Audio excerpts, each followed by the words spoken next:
وہ گرمیوں کی ایک انتہائی طوفانی رات تھی۔ تیز آندھیوں کے جھگڑ اور موسلا دھار بارش، بادلوں کی دل دہلا دینے والی گند گرج اور بجلی کی کان پھاڑ دینے والی کڑک۔ خان پور کے نواحی گاؤں میں واقع وہ ایک کنال پر مشتمل اچھا خاصا بڑا سا گھر تھا۔ پلستر شدہ 4 عدد کمرے، کمروں سے منسلک واش رومز، بڑا سا باورچی خانہ، البتہ وسیع اور صحن ابھی تک کچا تھا جس میں موسلا دھار بارش کا پانی بڑھتا جا رہا تھا۔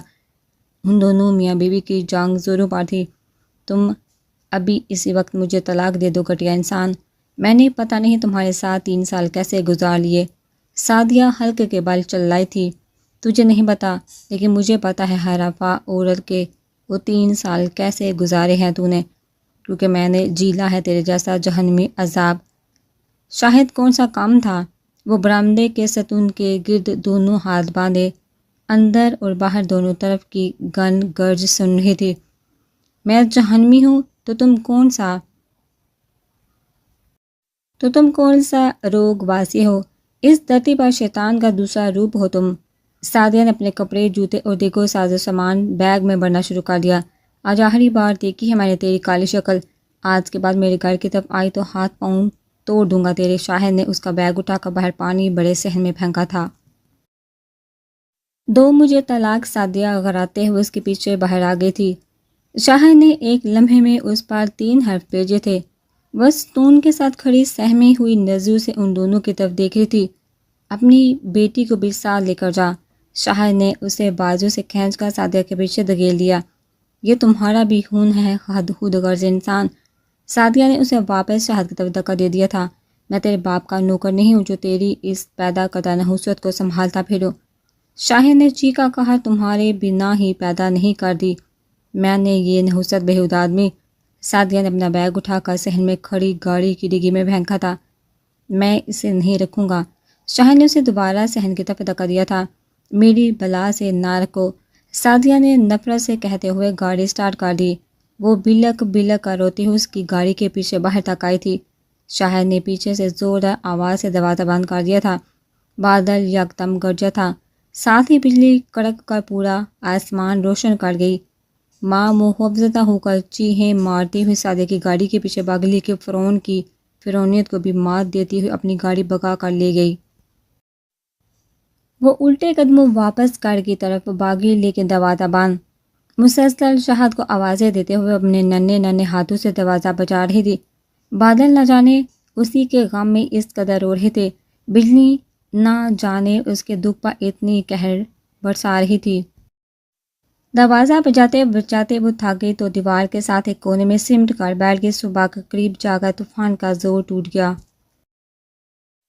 کھیتوں پر جانے کے لیے جب شاہد نے گھر کا دروازہ کھولا تو وہ دیوار کے ساتھ گری سو رہی تھی۔ 3 سالہ مریم صدف معذور، پاگل، ناکارہ۔ سعدیہ رحیم یار خان کے رہائشی تھی، جبکہ شاہد خان پور کا رہنے والا تھا۔ سعدیہ اپنی 5 بہنوں میں نہ صرف سب سے خوبصورت تھی بلکہ ذہین بھی تھی۔ BA کرنے کے بعد اس نے اپنے ماں باپ سے ضد کر کے اسلامیہ یونیورسٹی بہاولپور میں MA پولیٹیکل سائنس میں داخلہ لے لیا۔ وہاں اس کی ملاقات آصف مرتضیٰ سے ہوئی۔ وہ سیاسی اثر و رسوخ رکھنے والے بڑے اونچے خاندان سے تعلق رکھتا تھا۔ سعدیہ اور آصف ایک دوسرے کے قریب آ گئے، لیکن سعدیہ کے ماں باپ نے اس کا MA مکمل ہوتے ہی اس کی شادی شاہد نذیر سے کر دی، جو خان پور میں 5 ایکڑ زمین کا مالک تھا۔ پچھلے دن سے سعدیہ اور شاہد کی آپس نہ بنی۔ آنے والے آئے روز لڑائیاں، آئے روز جھگڑے، دنگا فساد، گالم گلوچ ان کے آپس میں۔ اسی پیکار کے دوران مریم اس دنیا میں آ گئی۔ پہلے دن سے وہ ان دونوں کے لیے رحمت کی بجائے نحوست تھی۔ سعدیہ نے کبھی دل سے اسے اپنی اولاد تسلیم نہیں کیا، کبھی اسے پیار سے گود میں نہیں اٹھایا، کبھی محبت سے اس کا ماتھا نہیں چوما، بس ہر وقت اس سے بیزار ہوئی رہتی۔ یہی حال شاہد کا تھا۔ اسے تو شاید اپنی بیٹی کا نام بھی نہیں پتہ تھا۔ مریم 2 سال کی ہوئی تو آصف دوبارہ سعدیہ کی زندگی میں چلا آیا۔ اس نے اپنے باپ کی سیٹ پر MNA کا الیکشن لڑا تھا اور جیت گیا تھا۔ اس نے شادی شدہ اور ایک بیٹے کا باپ ہونے کے باوجود سعدیہ کو پرپوز کر دیا۔ سعدیہ تو پہلی ناک تک بڑھی تھی۔ اس نے مریم سمیت ہر چیز کو ٹھوکر ماری۔ اور اس طوفانی رات میں شاہد سے طلاق لے کر آصف کے پاس چلی آئی۔ عدت پوری ہوتے ہی ان دونوں نے شادی کر لی تھی۔ شاہد نے کچھ دن تو مریم کو جیلا، پھر اسے اس کی نانی کے پاس چھوڑ گیا۔ چند دن بعد نانی چل بسی اور سعدیہ کے اکلوتے بھائی نے اسے واپس خانپور بھجوا دیا۔ جب تک شاہد کی ماں زندہ رہی، مریم کو جیسے تیسے سنبھالتی رہی، اور جب لب دم ہو گئی تو شاہد کی دوسری شادی کر کے مریم کو اس کی دوسری بیوی کی گود میں ڈال کر خود موت کی نیند سو گئی۔ شاہد کی دوسری بیوی کا نام سائمہ تھا اور وہ سعدیہ سے بھی 4 ہاتھ آگے تھی۔ وہ بھلا کیوں سنبھالتی اپنی گود میں پڑا ایک معذور اور ناکارہ وجود۔ اس نے کبھی مریم سے گالی اور ٹپڑ کے بغیر بات نہیں کی تھی۔ ہفتوں تک وہ اس کے کپڑے نہیں بدلتی تھی۔ اوپر تلے اس کے اپنے 3 بچے ہو گئے تو اس کی توجہ مریم پر سے بالکل ہی ختم ہو گئی۔ وہ صبح آنکھ کھلنے سے لے کر رات کی سیاہی پھیلنے تک گاؤں کی کچی دھول اڑاتی گلیوں میں آوارہ گردی کرتی رہتی۔ گاؤں کے بچے اسے تانگ کرتے، گالیاں دیتے، اس کے سر میں مٹی ڈالتے، اس کے ساتھ مار پیٹ کرتے تھے، لیکن شاہد نے کبھی دھیان نہ دیا۔ وہ ذرا بڑی ہوئی تو اسے چوری کی عادت بھی پڑ گئی۔ شاہد کو آئے روز اس کی شکایتیں ملتی اور وہ اسے روئی کی طرح دنک کے رکھ دیتا۔ اس کے چہرے جس طرح زخموں کے نشان دائمی ہوتے چلے گئے۔ شاہد کی مار کھا کھا کر وہ ڈیٹ ہو گئی۔ عمر کے 10ویں سال کو پہنچی تو اس نے اپنی ماں کی طرح قد بت نکالنا شروع کر دیا۔ حسین سے حسین تر ہوتی چلی گئی۔ شاہد اور سائمہ کی مصیبتوں میں اضافہ ہو گیا۔ آئے روز وہ اسے کسی نہ کسی کے چنگل سے چھڑوا کر لاتا۔ آئے روز وہ کہیں نہ کہیں سے بنا دوپٹے کے ننگے سر برآمد ہو رہی ہوتی۔ آئے روز اس کی قمیضوں کے بٹن ٹوٹے ہوئے ملتے۔ سائمہ کبھی اس کی قمیض کے گلے اور گھیرے آگے سے رفو کرتی اور کبھی پیچھے سے۔ بہت بار شاہد نے اس کے پاؤں میں لوہے کی زنجیریں ڈالی، لیکن بے سود۔ ٹہنوں پر سے گوشت چل جاتا اور خون رسنے لگتا اور وہ رو رو کر پورا گھر سر پر اٹھا لیتی تھی۔ وہ گرمیوں کی ایک چل چلاتی ہوئی دوپہر تھی۔ گرم لو کے تھپڑ چہروں کو جھلسا رہے تھے۔ آموں کا موسم اپنے عروج پر تھا اور پیلے پیلے آموں سے لدے بلند و بالا درختوں کی چھاؤں کسی جنت کی طرح تھی۔ بڑی مشکلوں سے اس نے پتھر اور لکڑیاں مار مار کے ایک بڑا سا پیلا آم نیچے گرایا۔ اسے لے کر کھالے کی طرف آ گئی۔ پہلے تو اسے کھالے کے ٹھنڈے ٹھار پانی سے دھویا، پھر دونوں ٹانگیں پانی میں لٹکا کر بیٹھ گئی۔ اس کا سکارف نہ جانے کہاں گر گیا تھا۔ کھالے کی ایک طرف نو کے درختوں کی قطاریں تھیں اور دوسری جانب گندم کے وسیع عرض کھیت تھے جہاں گندم کی کٹائی ہو رہی تھی۔ ابھی کچھ ہی دیر گزری تھی کہ کھیتوں سے ایک آدمی اٹھ کے اس کے پاس چلا آیا۔ کیا کر رہی ہے؟ وہ بغور اسے دیکھتے ہوئے بولا۔ مریم بس زور سے ہنسی۔ اس آدمی نے ایک اور آم توڑا، اس کے پاس آ کر بیٹھ گیا۔ وہ لے گی؟ اس نے مریم کو آم دکھا کر لچایا تھا اور فوراً اس کے قریب ہو کہ وہ آدمی دھیرے دھیرے اس کی کمر پر ہاتھ پھیرنے لگا۔ مریم پوری طرح آم کھانے میں مگن تھی۔ کمر سے ہوتے ہوئے اس کے ہاتھ مریم کی گردن تک پہنچ گئے، اس سے پہلے کہ وہ اپنے انسان ہونے کے آخری حد بھی پھلانگتا۔ درختوں کے جھنڈ سے شاہد اپنی ریڑھی پر چارہ رکھے نمودار ہوا تھا۔ اس نے دور سے ہی مریم کو دیکھ لیا تھا۔ اوئے کیا کر رہا ہے؟ وہ بھاگتا ہوا کھالے کی طرف آیا۔ شاہد بھائی میں تو… شاہد کے بے در پہ مکو نے اسے بکھلا کر رکھ دیا۔ کتے ذلیل شاہد اسے گالیاں دے رہا تھا۔ شاہد بھائی، اس کی کمر پر بچھو چڑھ گیا تھا، میں تو بس وہ اتار رہا تھا۔ وہ آدمی بمشکل اس کے چنگل سے نکل کر کھیتوں کی طرف بھاگ گیا۔ اور تم آوارہ لڑکی! شاہد کے زوردار تھپڑ سے وہ اگرا کر کھالے میں گر گئی۔ بے ذریعہ اسے دنکتے ہوئے وہ گھر لے آیا تھا۔ سائمہ سائمہ، وہ بکھلا کر اندر سے نکلی، میرے منہ پر کالک مل دے گی یہ؟ ایک دن باندھ کر نہیں رکھ سکتی اسے؟ 2 دن سائمہ کے بھی ٹھک گئی۔ میں کیا کروں؟ کہاں تک اس کمینے کے پیچھے بھاگوں؟ سائمہ الٹا اس پر برس پڑی۔ آئندہ یہ مجھے باہر نظر آئی تو اس کے ساتھ تیری بھی ٹانگیں توڑ دوں گا۔ وہ بکتا جھکتا اندر چلا گیا۔ اور یہ اختتام نہیں تھا، وہ بڑی ہوتی جا رہی تھی، خوبصورت ہوتی جا رہی تھی۔ وہ دسمبر کی ایک دھند آلود حنک سے شام تھی۔ آسمان پوری طرح دھند اور بادلوں سے گھرا ہوا تھا۔ سائمہ چولہے کے پاس بیٹھی روٹیاں پکا رہی تھی۔ اس کا چھوٹا بھائی علی کچھ دنوں کے لیے اس کے پاس رہنے آیا ہوا تھا۔ علی 3 بھائیوں اور 5 بہنوں میں سب سے چھوٹا تھا۔ نہ دل لگا کر پڑھائی کی اور نہ کوئی کام دھندا کیا۔ غلط صحبت میں پڑھ کر چوری چکاریوں میں لگ گیا۔ اس کی وجہ سے آئے روز پولیس اس کے گھر کے چکر کاٹتی۔ سو تنگ آ کر دونوں بھائیوں نے اسے نکال باہر کیا۔ آپا قسم سے جانوروں جیسا سلوک کرتے ہیں دونوں بھائی میرے ساتھ۔ حالدہ بھابھی نے پچھلے ہفتے پورا مجھے روٹی نہیں دی، 1 روپیہ نہیں ہے میری جیب میں۔ وہ اپنے دکھڑے رو رہا تھا۔ سائمہ نے گرم گرم روٹی آلو گوشت کا شوربہ اس کے آگے رکھ دیا۔ علی، دیکھ علی، نکموں کو کوئی ساری عمر نہیں کھلاتا۔ اور تو کون سا فرشتہ ہے؟ اگر ماں سے وعدہ نہ کیا ہوتا تو میں تجھے کبھی یہاں نہ آنے دیتی۔ اب تیرے پیچھے پولیس یہاں آنا شروع ہو جائے گی۔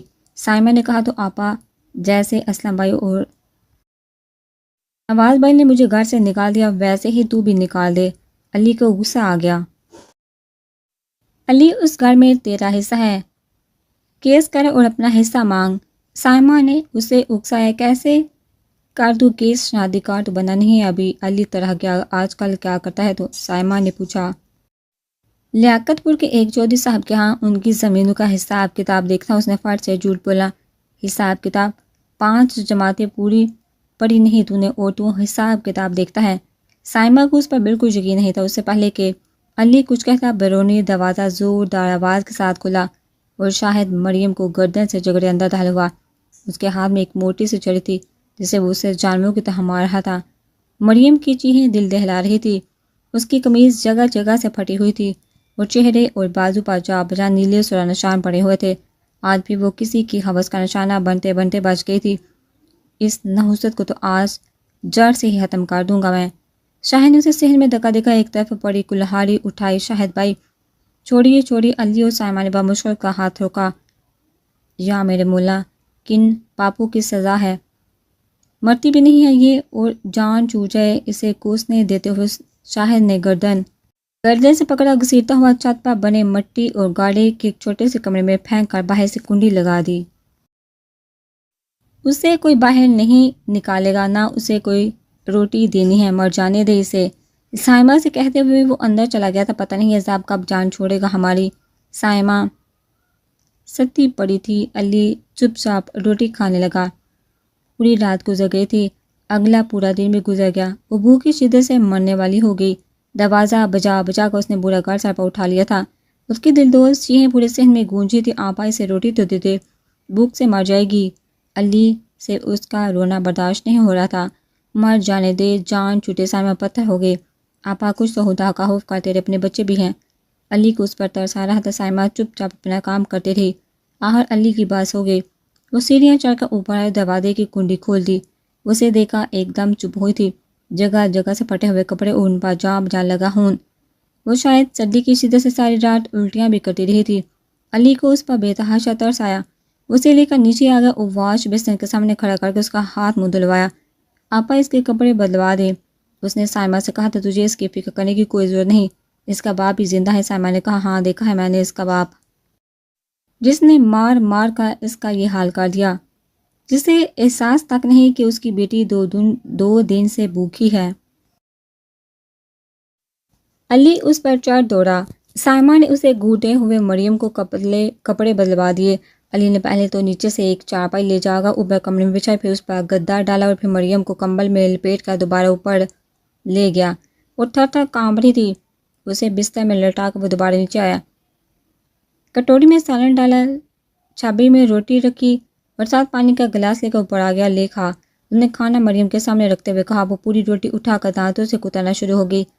علی کو ایک بار پھر اس پر ترس آیا۔ اسے روٹی تک کھانی نہیں آتی تھی، ایسے نہیں کھاتے۔ علی نے اس کے لیے لقمہ بنایا اور شوربے میں بھگو کر اسے بڑھایا، جس سے اس نے منہ کھول کر اندر کر لیا۔ علی دھیرے دھیرے اس کے لیے لقمے بناتا چلا گیا۔ علی اس کا بے حد خیال رکھنے لگا۔ اس نے مریم کو ہاتھ منہ دھونا سکھایا، روٹی کھانا سکھایا، اسکارف لینا سکھایا۔ اس نے اپنے چھوٹے چھوٹے کام خود کرنے سکھائے۔ مریم کو صرف توجہ اور محبت کی کمی تھی اور علی نے وہ کمی پوری کر دی۔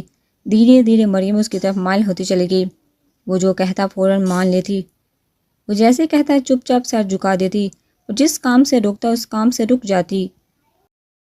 علی کے سمجھانے پر اس نے گھر سے باہر نکلنا بھی بہت کم کر دیا۔ شاہد نے سکا لمبا سانس بڑا تھا، لیکن سائمہ وہ ٹھٹک رہی تھی۔ اسے معلوم تھا اس کا بھائی کو فرشتہ نہیں تھا اور وہ واقعی کو فرشتہ نہیں تھا۔ وہ مارچ کا ایک روشن دن تھا جب وہ مریم کو بڑی نہر کی سیر کروانے لے آیا۔ ٹھنڈی ٹھنڈی ہوا کے جھونکے نہر کے کنارے سفیدے کے درختوں پر چھیڑ چھاڑ کر رہے تھے۔ سورج کی تمازت بہت دل فریب تھی۔ مریم خوشی سے جھومتے ہوئے نہر کے کنارے گئی، گھاس پر باغ دوڑ کر کے کھیلنے لگی۔ علی کو ایک کال کرنی تھی۔ وہ اپنا موبائل کان سے لگائے نہر کے پل پر چلایا۔ ہیلو، اس نے کہا، کیسا ہے شہزادے؟ دوسری طرف سے آواز آئی تھی، فٹ فاٹ، مجھے اور کتنی دیر چھپنا ہے؟ اس نے پوچھا۔ جب تک شاہ بھائی کہیں گے، دوسری طرف والے نے کہا۔ 2 مہینے تو ہو گئے ہیں، اس نے بیزاری سے کہا۔ سب سمگلنگ کا کیس ہے کاکے، تھوڑا دھیرج رکھ، دوسری طرف والے نے کہکا لگایا تھا۔ علی نے کچھ دیر اس سے بات کر کے کال کاٹ دی اور مریم کی تلاش میں ادھر ادھر نظریں گھمائی۔ اس سے ذرا دور سبز گھاس پر ایک درخت کے تنے سے ٹیک لگائے بیٹھی تھی۔ اس کی گود سفید رنگ کے چھوٹے چھوٹے پھولوں سے بڑی ہوئی تھی۔ اسکارف نہ جانے کہاں تھا، کندوتا کا تیز سیاہ بال ہوا کے جھونکوں سے ادھر ادھر اڑ رہے تھے۔ سورج کی سنہری کرنوں نے اس کے حسین چہرے کو حسین تر بنا دیا تھا۔ وہ خود میں مگن مسلسل مسکرا رہی تھی، بلکہ نہ جھپک سکا، بس اسے دیکھتا رہ گیا۔ پھر دھیرے سے چلتا ہوا اس کے قریب آیا، اس کے عین سامنے بیٹھ کر اپنی ہتھیلی اس کے آگے کر دی۔ ایک مجھے دے، اس نے کہا۔ مریم نے مسکراتے ہوئے ایک پھول اس کی ہتھیلی پر رکھ دیا، جس سے اس نے مریم کے کان پر سجا دیا۔ ایک اور دے، اس نے پھر کہا۔ مریم کا دیا دوسرا پھول اس کے دوسرے کان پر سجا دیا۔ اور دے، وہ اس کے اتنا قریب ہو گیا کہ مریم کی سانسیں اسے اپنے چہرے پر محسوس ہونے لگی۔ مریم نے ایک دم اپنی جولی اس کی طرف اچھال لی تھی۔ اس نے دھیرے سے اپنے لبوں سے اس کی آنکھوں کو چوما، پھر اس کے گالوں کو، پھر اس کے ہونٹوں کو، اور پھر بے خود ہو کر اس کی گردن چومتا چلا گیا۔ میری رانی، اس نے مریم کو گلے سے لگایا تھا، اور یہ تو بس شروعات تھی۔ اس دن کے بعد علی نے اپنی خواہشات کی تکمیل کے لیے ایک چور دروازہ کھول دیا۔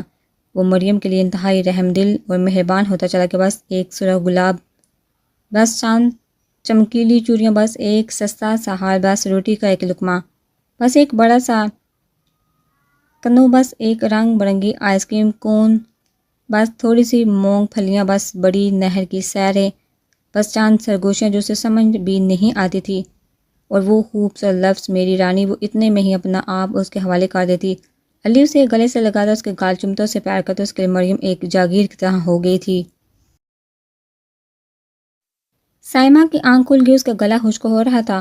پورے صحن میں ایئر کولر کے چلنے کی آواز آ رہی تھی۔ کچھ فاصلے پر رکھے کولر سے پانی پی کر جب وہ اپنی چارپائی کی طرف واپس آئی تو یک دم ٹھٹک گئی۔ مریم کا بستر خالی تھا، اس کے ہوش اڑ گئے۔ علی چھت پر پنکھا لگا کر سوتا تھا۔ وہ اپنا دوپٹہ اٹھاتے ہوئے بڑھا گئی۔ علی کا خالی بستر اس کے رہ سے اوسان بھی ہٹا کر گیا۔ وہ دھیرے سے چھت پر بنے اکلوتے کمرے کی طرف آئی، وہ بند دروازے کے دراڑ میں سے اندر جھانکا۔ اندر کا منظر اس کی روح کھینچنے کا کافی تھا۔ مریم زمین پر دیوار سے ٹیک لگائے بیٹھی تھی، اس کا اسکارف دروازے میں پڑا ہوا تھا۔ علی نے شرٹ اتاری ہوئی تھی اور اس کے دونوں کلائیں اپنے ہاتھوں میں جگڑے دیوانہ وار اس کی گردن کو چوم رہا تھا۔ مریم کی آنکھیں بند تھیں اور دھڑکنیں اتھل پھتل ہو رہی تھی۔ سائمہ کی چھٹی حس کافی دنوں سے اسے خبردار کر رہی تھی۔ وہ زور سے دروازہ بجا کر نیچے آ گئی، لیکن پوری رات سو نہ سکی۔ صبح ہوتے ہی وہ مریم کو گاؤں کی ایک بوڑھی دائی کے پاس لے گئے اور اسے من گڑت کہانی سنا کر مریم کو اس کے ساتھ اندر بھیج دیا۔ کچھ دیر بعد دائی نے باہر آ کر بتایا کہ ابھی تک سب ٹھیک ہے۔ سائمہ کی جان میں جان آئی۔ وہ راستے میں مریم کے کپڑے پھاڑتے ہوئے اسے گھر لے کر آئی اور شاہد کے سامنے خوب واویلا کیا، بچوں کی ڈٹائی کی، دھونائی کی، برتن اٹھا کر توڑے، اور آخر میں وہ رو رو کر اپنا سر پیٹنے لگی۔ علی 2 دن کے لیے لیاقت پور گیا ہوا تھا۔ ہوا کیا ہے؟ شاہد ایک دم بوکھلا گیا۔ تجھے رب کا واسطہ شاہد، اسے کچھ دنوں کے لیے اس کی ماں کے پاس بھیج دے۔ میں تنگ آ گئی ہوں، اس سے میری اپنی طبیعت ٹھیک نہیں رہتی۔ یہ دیکھ میرے جڑے ہوئے ہاتھ، اسے کچھ دن کے لیے یہاں سے دفع کر دے۔ وہ خوب چیخ پکار کر رہی تھی۔ شاہد نے مجبور ہو کر اسے کچھ دنوں کے لیے رحیم جارحان بھیج دیا۔ 2 دن بعد علی واپس آ گیا۔ پورا گھر چھان مارنے پر بھی اسے مریم نہ ملی تو سائمہ کے پاس چلا۔ مریم کہاں ہے آپا؟ اس نے پوچھا۔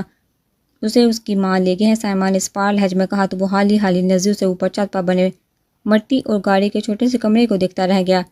سعدیہ مرتضی پچھلے 3 سالوں سے رحیم جارحان کے ایک حلقے کے MPA تھی، جبکہ اس کا شوہر میر آصف مرتضی وہاں کے MNA تھا۔ آصف کا آبائی کا رحیم جارحان کے ایک نواحی گاؤں میں تھا، جہاں اس کی پہلی بیوی کی حکمرانی تھی۔ سعدیہ کو اس نے شہر میں ایک الگ بنگلہ لے کر دیا تھا۔ وہ خود بھی زیادہ تر شہر میں ہی رہتا تھا۔ سعدیہ کے 2 بچے تھے، مائرہ اور سمرن۔ مریم کے رحیم جہان آنے سے پہلے تو وہ خوب فنکاری پہ اسے دوسری منزل پر موجود ایک انتہائی پر آسائش کمرے میں بند کر کے ایک ملازمہ مستقل طور پر اس پر مسلط کر دی۔ وہ اسے 3 وقت کا کھانا اسی کمرے میں دے جاتی، اس کے کمرے کو 24 گھنٹے لاک لگا رہتا۔ سعدیہ اسے ایک لمحے کے لیے بھی کمرے سے باہر نہیں آنے دیتی تھی۔ اس نے سوائے آصف کے کسی کو بھی مریم کی آمد کے بارے میں نہیں بتایا، اپنے دونوں بچوں کو بھی نہیں۔ مریم صبح اٹھتی، ناشتہ کرتی،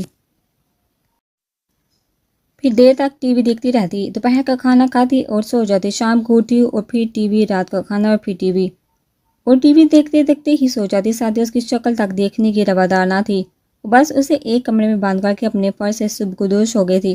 مریم نے اس پنجرے میں 2 ماہ گزارے، مسلسل تنہا رہنے سے وہ بری طرح سے نفسیاتی دباؤ کا شکار ہو گئی۔ بولتی سنتی تو پہلے ہی نہیں تھی، اب ہر وقت عجیب و غریب شکلیں بنا بنا کر اوٹ پٹانگ حرکتیں کرتی رہتی۔ پہلے تو صرف ذہنی معذور تھی، وہاں کا بالکل ہی پاگل ہو گئی۔ اس دن بھی سعدیہ اور آصف نے میرے بنگلے پر انتہائی شاندار ڈنر پارٹی کا انتظام کیا تھا۔ سیاسی اثر روح سوکھ رہنے والے سبھی مرد و خواتین وہاں موجود تھے۔ صبح سے لے کر شام تک سبھی ملازمائیں پارٹی کے انتظامات کرنے میں لگی رہی۔ وہ مریم کو صبح کا ناشتہ پہنچانے کے بعد نہ تو کسی کو دوپہر کا کھانا دیا اور نہ ہی شام کا۔ رات 10 بجے تک وہ بھوک سے اد مری ہوگی، پہلے تو کمرے میں ہی بیٹھی چور کرتی رہی، پھر اٹھ کر دروازے تک آئی۔ ملازمہ جلدی میں صبح ناشتہ دینے کے بعد دروازہ لاک کرنا بھول گئی تھی، اس نے زور لگایا تو دروازہ کھل گیا۔ وہ زور سے ہنستے ہوئے نیچے آ گئی۔ ڈنر کا انتظام وسیعرس لاؤنج میں کیا گیا تھا۔ ایک طرف لگی گرم گرم کھانوں کی میزیں دیکھا وہ ندیدو کی طرح اس طرف دوڑ پڑی۔ گرم گرم چاولوں کی ڈش میں یوں ہی ہاتھ مار وہ چاول اٹھا کر منہ میں رکھ لیے۔ منہ جل گیا، چیخ مارتے ہوئے پانی کا جگ اٹھایا، منہ سے لگا لیا۔ وہ بارد تھا، چناکے کی آواز سے ٹوٹ گیا۔ سعدیہ سمیت سبھی مردوں خواتین اس کی طرف متوجہ ہوئے تھے۔ میں نے تمہیں کہا تھا نا کہ اسے اوپر باندھ کر رکھنا۔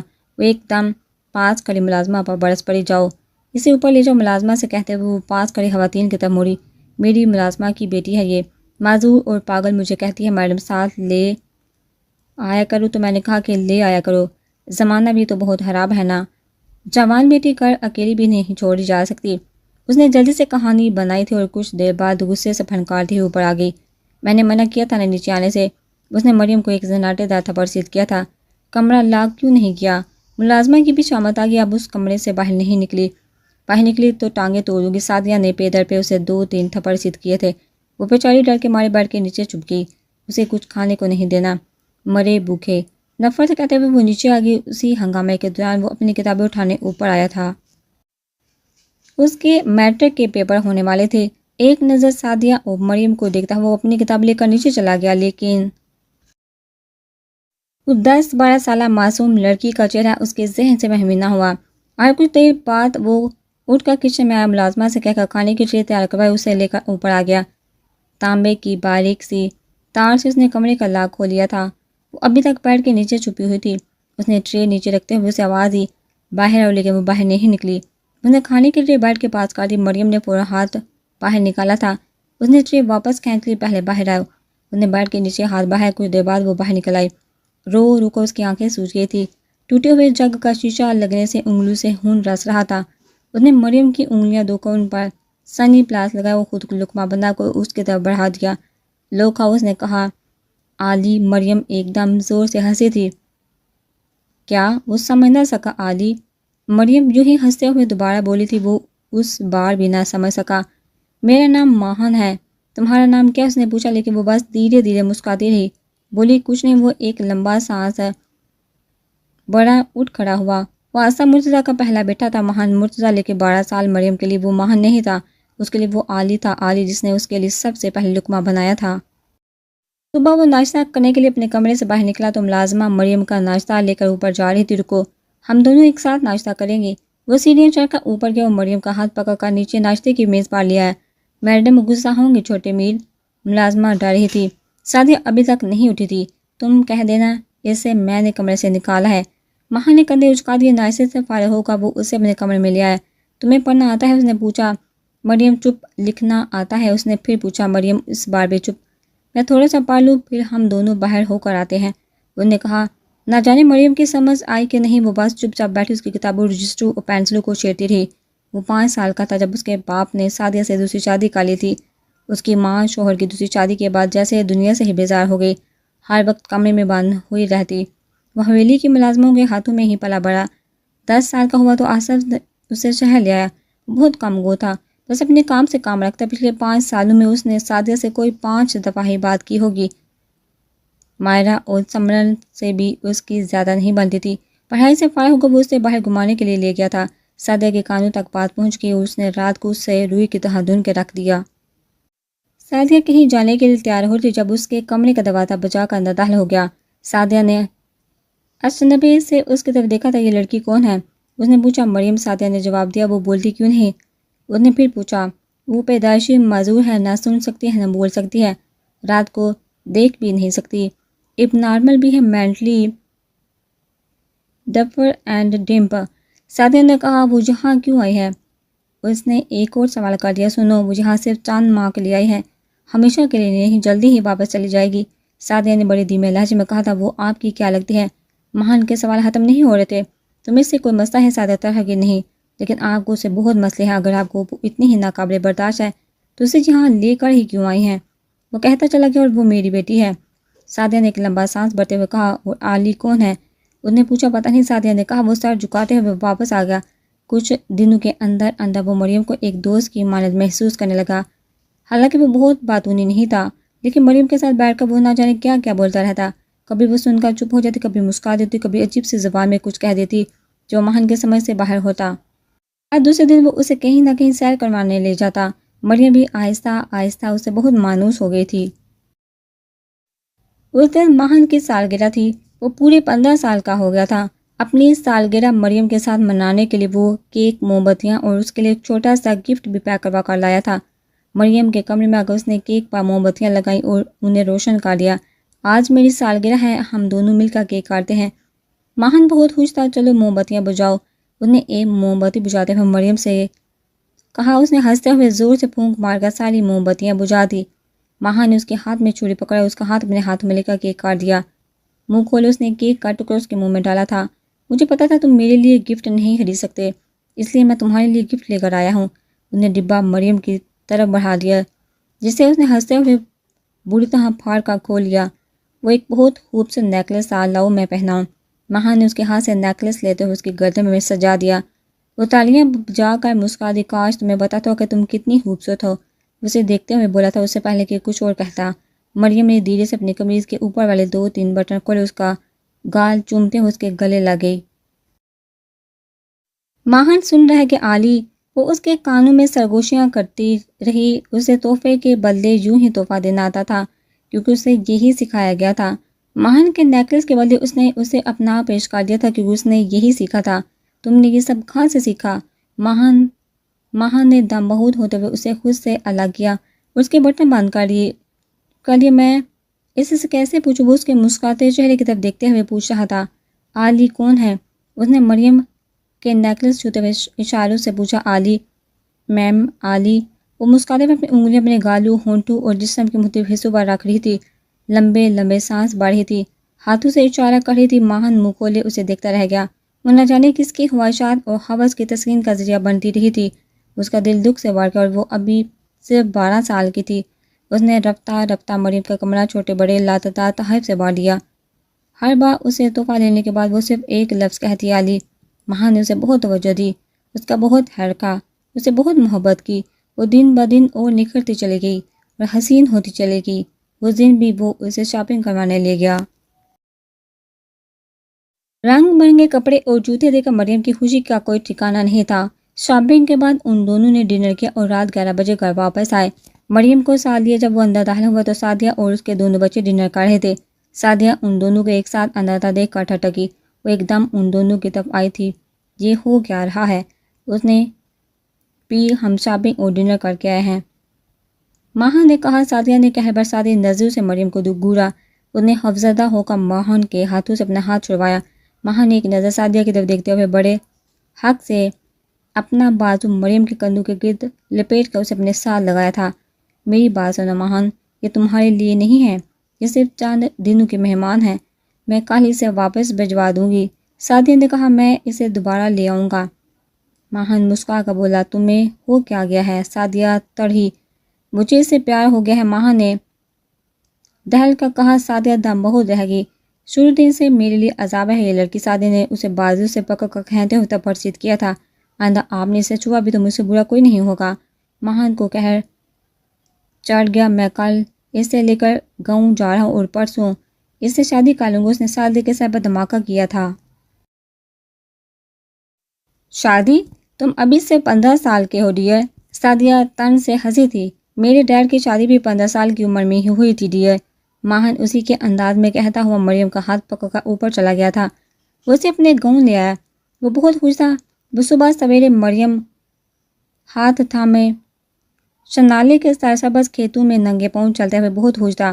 وہ شام کے سرخی مائل میں اس کے ساتھ نہر کے کنارے چلتے ہوئے بہت خوش تھا۔ وہ چلچلاتی ہوئی دوپہر میں اس کے ساتھ کالو کے یہ بستہ پانیوں میں ٹانگیں لٹکا کر بیٹھے ہوئے بہت خوش تھا۔ اس کے لیے زندگی کا سب سے خوبصورت ترین لمحہ وہ ہوتا تھا جب وہ درختوں کے پتوں سے چھن کر آتی سورج کی سنہری کرنوں نے سامنے کھڑا ہو کر اسے بڑا سا سورج گلاب دیتا اور وہ مسکراتے ہوئے اس کے کندھوں پر سر جھکا دیتی۔ وہ مونسون کی ایک ابر آلود شام تھی۔ نیلے آسمان پر سفید اور کالے بادلوں کے ٹکڑے جمع ہونا شروع ہو گئے تھے۔ کچھ ہی دیر بعد آندھیوں کے جھگڑوں کے ساتھ بارش کے موٹے موٹے قطرے گرنا شروع ہو گئے۔ مریم ہنستی ہوئی چھت کی طرف بھاگی تھی۔ بارش تیز سے تیز ہوتی چلی گئی۔ اس کے پیچھے ہی اوپر آ گیا۔ مریم کا اسکارف سیڑھیوں میں ہی گر گیا تھا۔ تو بازو پھیلائے چہرہ اوپر کو کیے گول گول گھوم رہی تھی۔ وہ بارش کا ایک قطرہ ہی لگ رہی تھی، ہوا کا ایک جھونکا ہی لگ رہی تھی، بادل کا ایک ٹکڑا ہی لگ رہی تھی۔ اسکارف تو لے لو۔ وہ زور سے ماہن سے آ کر ٹکرائی تھی۔ اس نے مریم کا اسکارف اس کے کندھوں پر ڈال دیا۔ مریم نے ہنستے ہوئے اس کے گلے میں اپنے بازو ڈال دیا۔ حویلی کے داخلی دروازے سے گاڑی اندر لے کر آتی ہوئی سعدیہ مرتضیٰ نے بے حد صدمے کی حالت میں یہ منظر دیکھا تھا۔ رات تقریباً 10 بجے کا وقت تھا جب وہ مریم کو بالوں سے پکڑ کر بے دردی سے گھسیٹتے ہوئے اپنے کمرے میں لے آئی۔ ماہن اپنے کمرے میں تھا۔ تم ہو کون منحوس لڑکی؟ وہ مسلسل اس پر تھپڑ برسا رہی تھی۔ میں تم سے جان چھڑوا کر یہاں آئی تھی۔ نہیں چاہیے مجھے تم جیسی بیٹی۔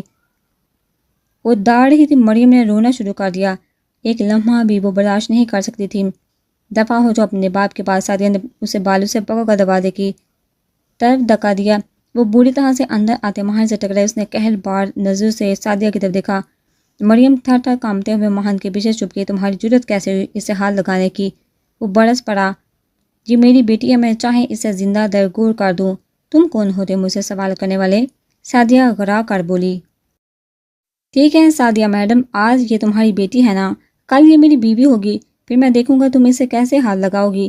ماہن اسے وارن کرتے ہوئے بولا تھا صبح ہوتے ہی میں اس سے نکاح کر لوں گا اور اسے میڈیا کے سامنے لے کر آؤں گا۔ ابھی تک میں نے کسی کو بھی اس کے بارے میں نہیں بتایا، کل کو سب کو بتاؤں گا کہ یہ کون ہے، پوری حویلی کو، ملازماؤں کو، گاؤں والوں کو، رپورٹرز کو، سب کو۔ کل تمہارا سریعام بانڈا پھوڑ دوں گا میں کہ جس عورت کو اپنی خود کی بیٹی کا احساس نہیں، وہ قوم کی بیٹیوں کا کیا احساس کرے گی۔ سب کو بتاؤں گا کہ تم اپنی بیٹی کے ساتھ کیا سلوک کرتی ہو۔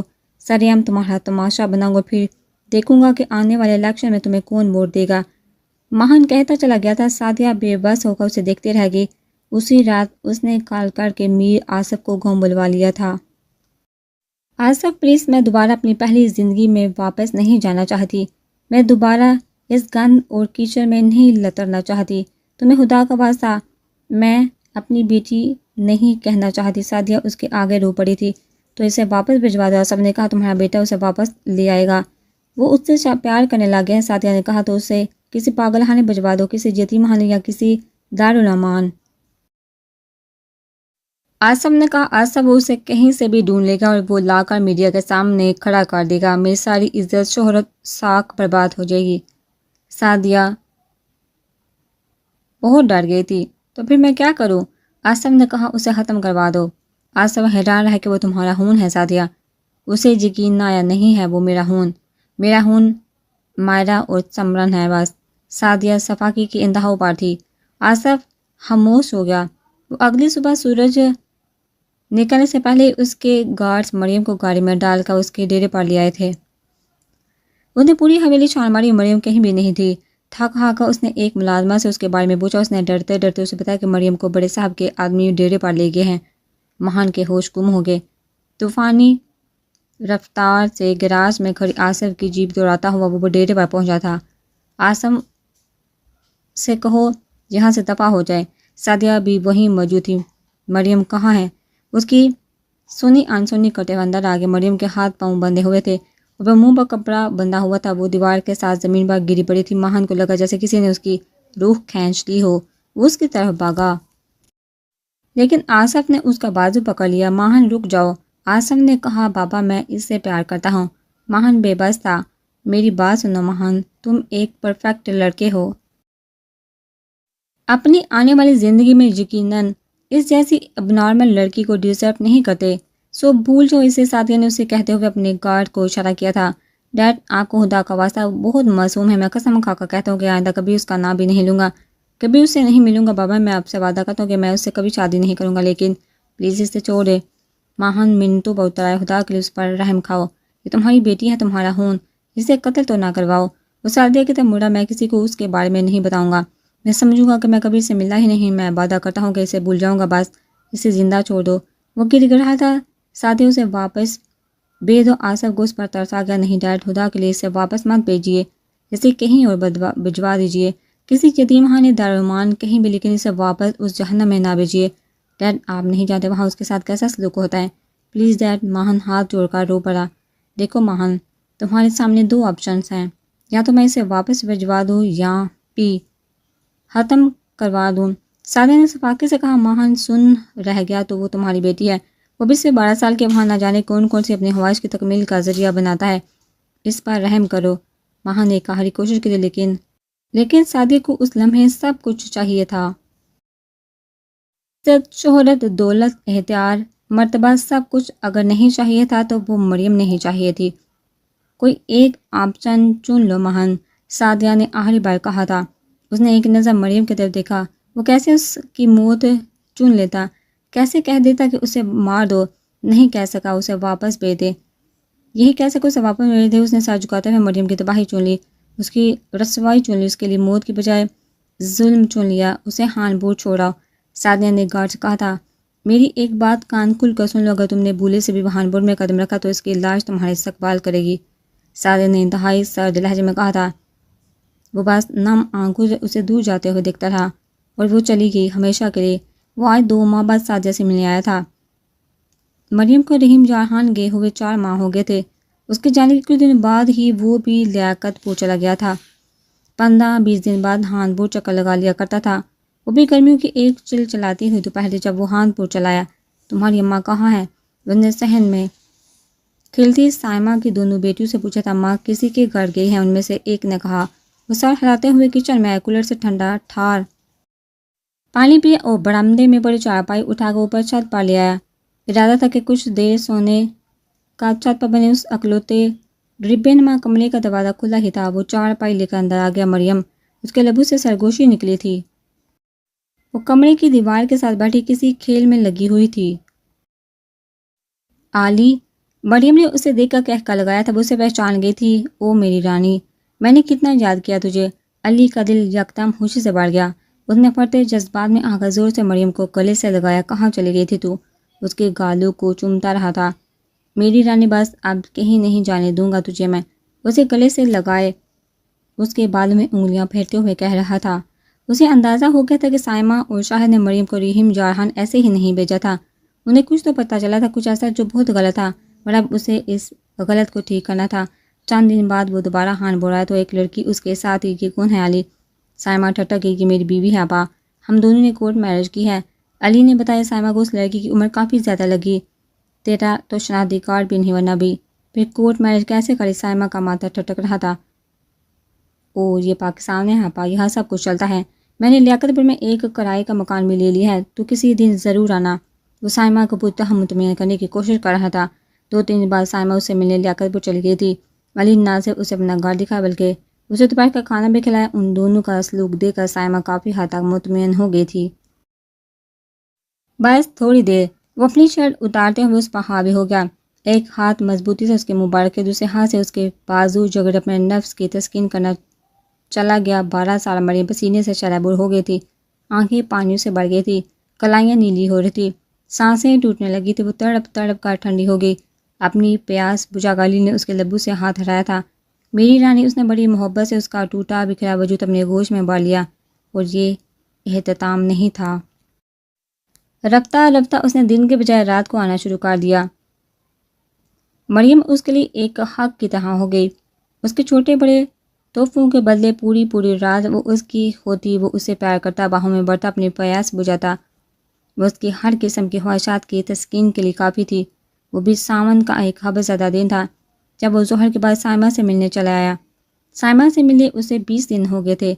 کل میں لیاقت پور گئی تھی۔ سائمہ نے اس کے سر پر بم پھوڑا، پر تیرے گھر کو تو تالا لگا ہوا تھا۔ سائمہ اسے گھور رہی تھی۔ آپا، تم مجھے بتا کر آتی نا، کل تو میں اور نورین رحیم جہان گئے ہوئے تھے، اس کی اپنے ماں باپ سے صلح ہو گئی ہے نا، ہم ان سے ملنے گئے تھے۔ علی نے جلدی سے کہا تھا۔ اچھا، بڑی جلدی صلح ہو گئی؟ سائمہ کو یقین آیا۔ ہاں آپا، میں نورین کو ان کے پاس ہی چھوڑ آیا ہوں، وہ امید سے ہیں آپا۔ علی کے جھوٹ کی کوئی حد نہیں تھی۔ سائمہ یکدم ہوش ہو گئی۔ اچھا اچھا، مبارک ہو، اس کا مطلب ہے تو بھی باپ بننے والا ہے۔ سائمہ مطمئن ہوگی۔ اس نے سکون کا سانس بڑھا تھا۔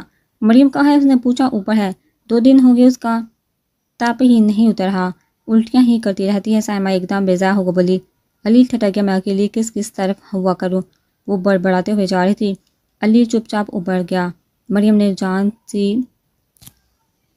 بے جان سے ہو کر چارپائی پر پڑی تھی۔ کمرے میں جگہ جگہ اس نے الٹیاں کی ہوئی تھی، مکھیوں اور بدبو سے برا حال تھا۔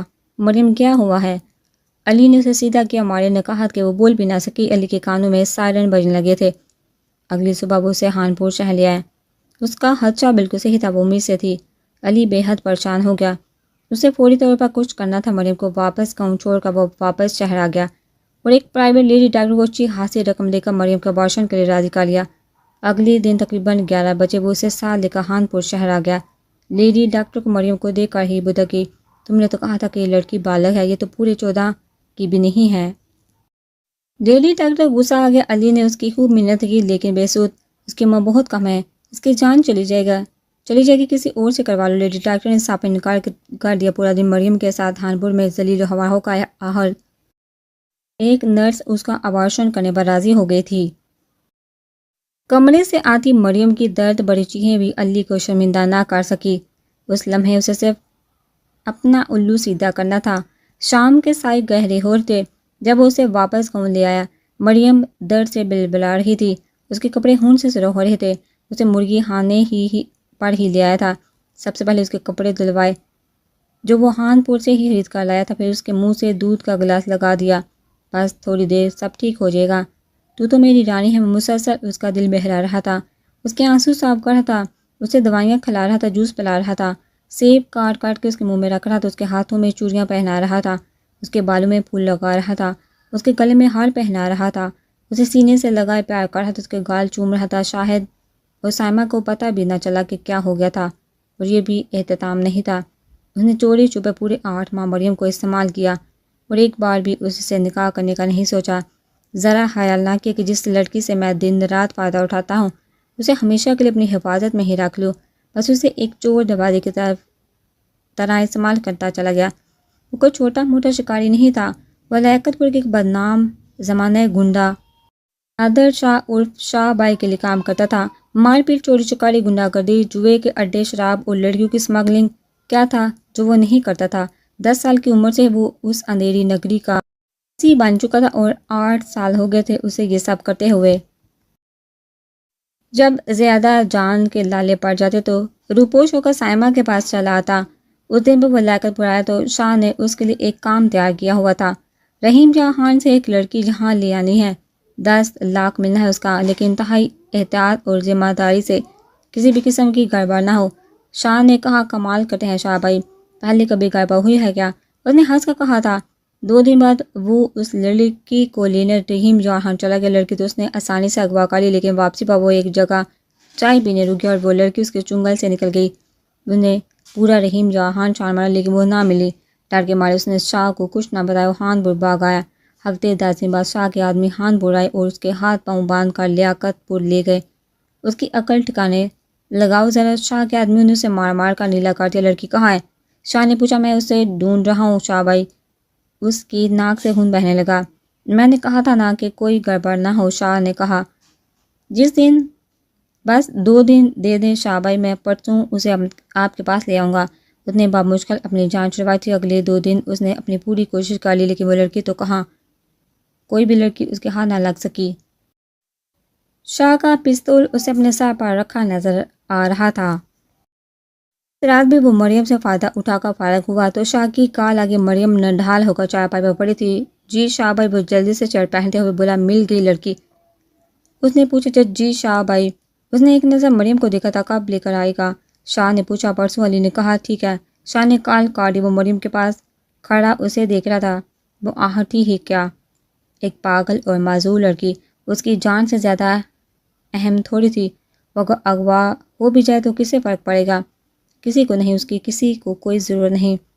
وہ دسمبر کا ایک دن آلو دن تھا جب وہ مریم کے لیے خان پور شہر سے انتہائی خوبصورت اور خوش ربا سوٹ لے کر آیا۔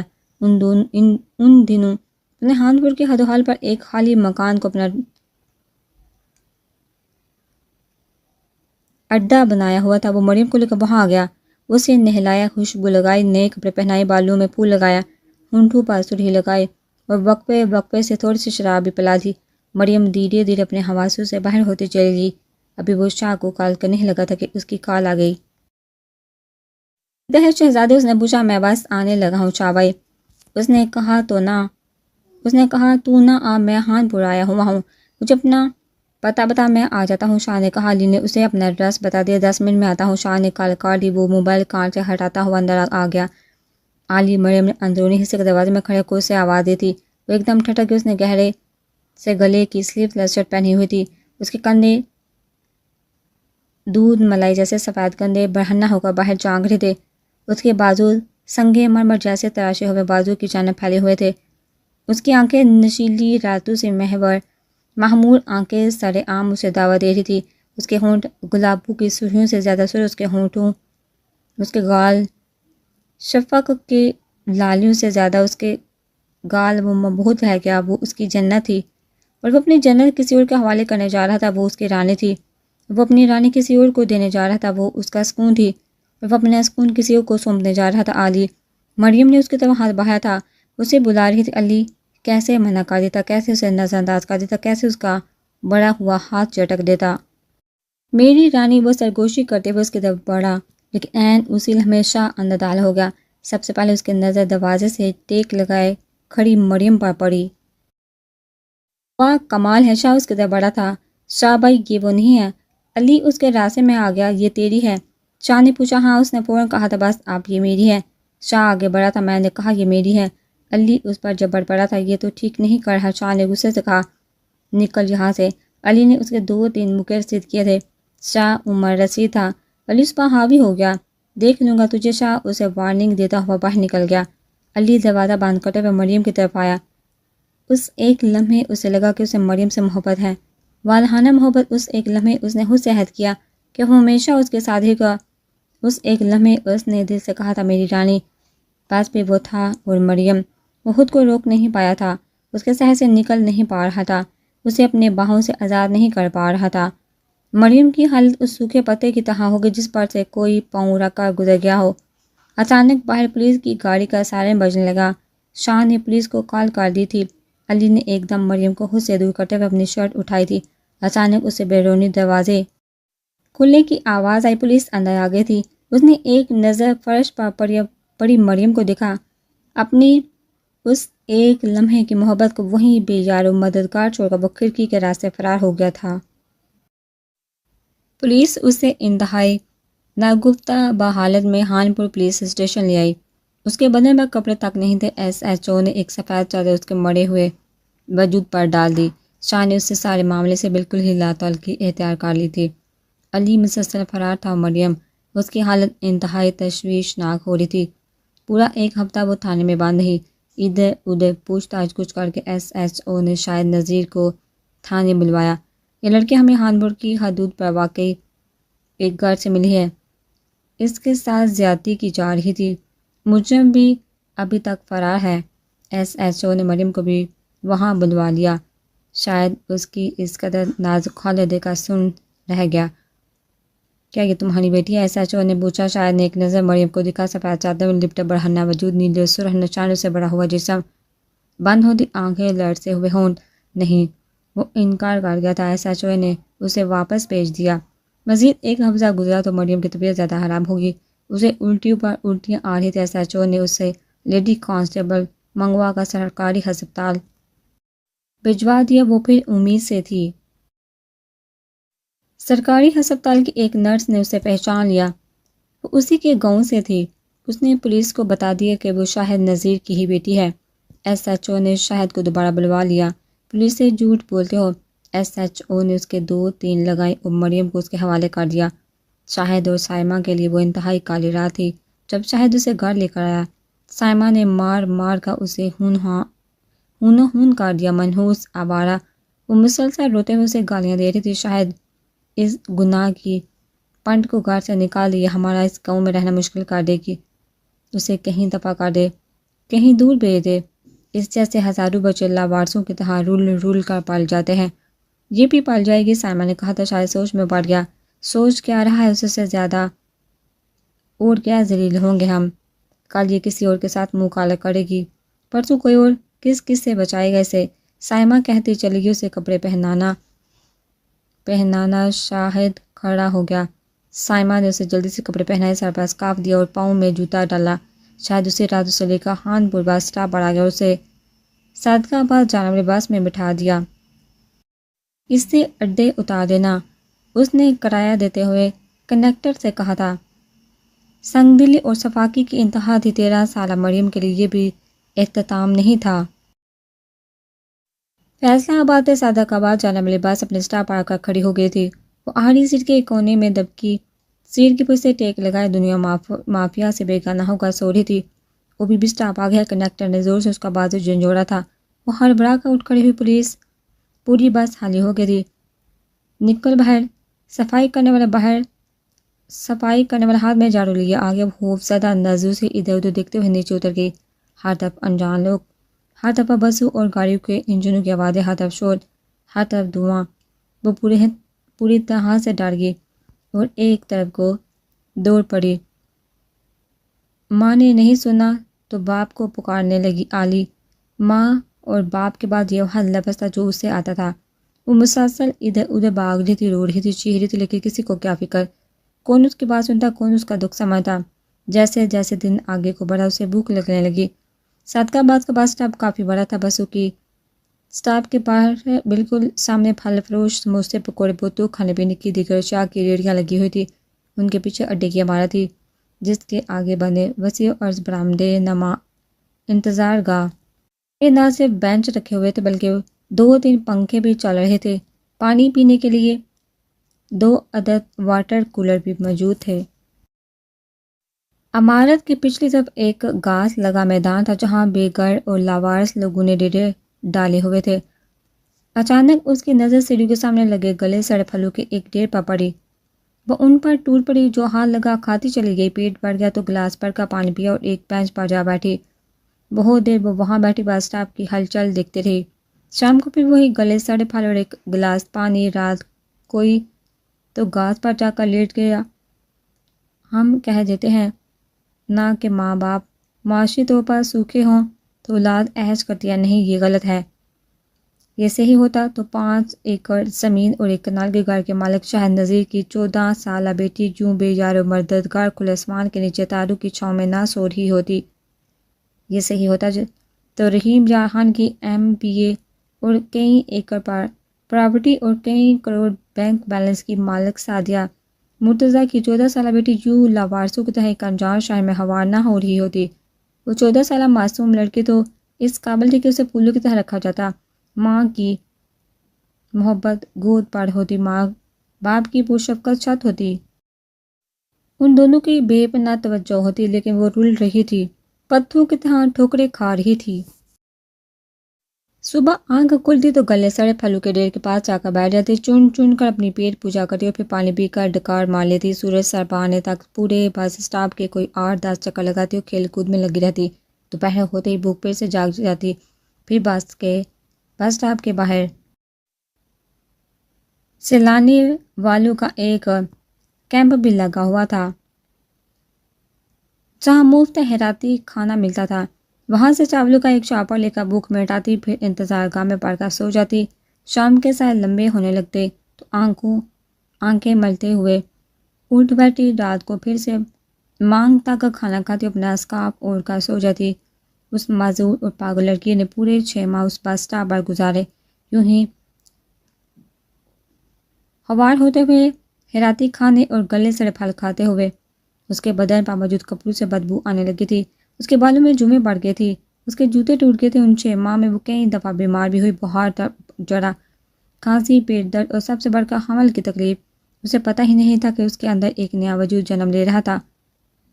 وہ فروری کی ایک سرد رات تھی جب اسے شدید لیبر پین کی لہریں اٹھنے لگی۔ کچھ دیر تو وہ تکلیف کی شدت سے بلبلاتی ہوئی ادھر ادھر پھرتی رہی، پھر جب درد ناقابل برداشت ہو گیا تو چیخیں مار مار کر رونے لگی۔ آس پاس کے لوگ بس اس کا تماشا دیکھ رہے تھے۔ اسے ہسپتال چھوڑو، ایک بوڑھی سی عورت نے کہا تھا۔ 2 آدمی اسے بس اسٹاپ کے قریب موجود سرکاری ہسپتال چھوڑ آئے۔ چیخیوں اور سسکیوں کے ساتھ اس نے ایک بیٹے کو جنم دیا تھا۔ ہسپتال والوں نے بس اسے 2 دن رکھا، اس کی بیٹی کی پیدائش نارمل ہی ہوئی تھی۔ 2 دن بعد نرسوں نے اس پر ترس کھا کر نہ صرف اس کے 2 دن کے بچے کو کپڑے دے دیے بلکہ اس کے اپنے کپڑے بھی تبدیل کروا دیے۔ بچے کو سفید کپڑے میں لپیٹ کر اس کی گود میں ڈالا اور کہا کہ جاؤ۔ وہ بچہ ہاتھ میں لیے کھڑی رہ گئی، اسے کون لے کر آیا تھا؟ نرس نے وارڈ بوائے سے پوچھا۔ 2 آدمی لے کر آئے تھے اڈے سے، اس نے کہا۔ جاؤ اسے اڈے واپس چھوڑاؤ۔ نرس نے اس کے ہاتھ پر 100 روپے بھی رکھ دیے تھے۔ وارڈ بوائے اسے واپس اڈے پر چھوڑ گیا۔ اب اس کے لیے ایک نئی پریشانی۔ وہ تو جیسے تیسے کھا پی کا گزار کر لیتی، لیکن بچہ سے دودھ چاہیے تو وہ جب بھوک سے بلکتا تو ساتھ ہی خود بھی رونے لگتی۔ دھیرے دھیرے اسے پتہ چلتا گیا کہ بچہ دودھ مانگتا ہے، کبھی کسی ریڑھی والے کا بازو کھینچتے اور کبھی کسی کا۔ لوگ ترس بھی آخر کتنی دفعہ کھاتے، اس کے ہاتھ میں تو ایک سکہ تک نہیں تھا۔ ایک بار پھر سے اس کی خوبصورتی اور نسوانیت اس کے لیے مصیبت بن گئی۔ اس کے پاس پیسے نہیں تھے تو کیا ہوا؟ وہ ایک لڑکی تھی، 15 سالہ نوخیز لڑکی، انتہائی حسین۔ وہ اپنے جسم کے بدلے سب کچھ خرید سکتی تھی اور اس نے خریدا۔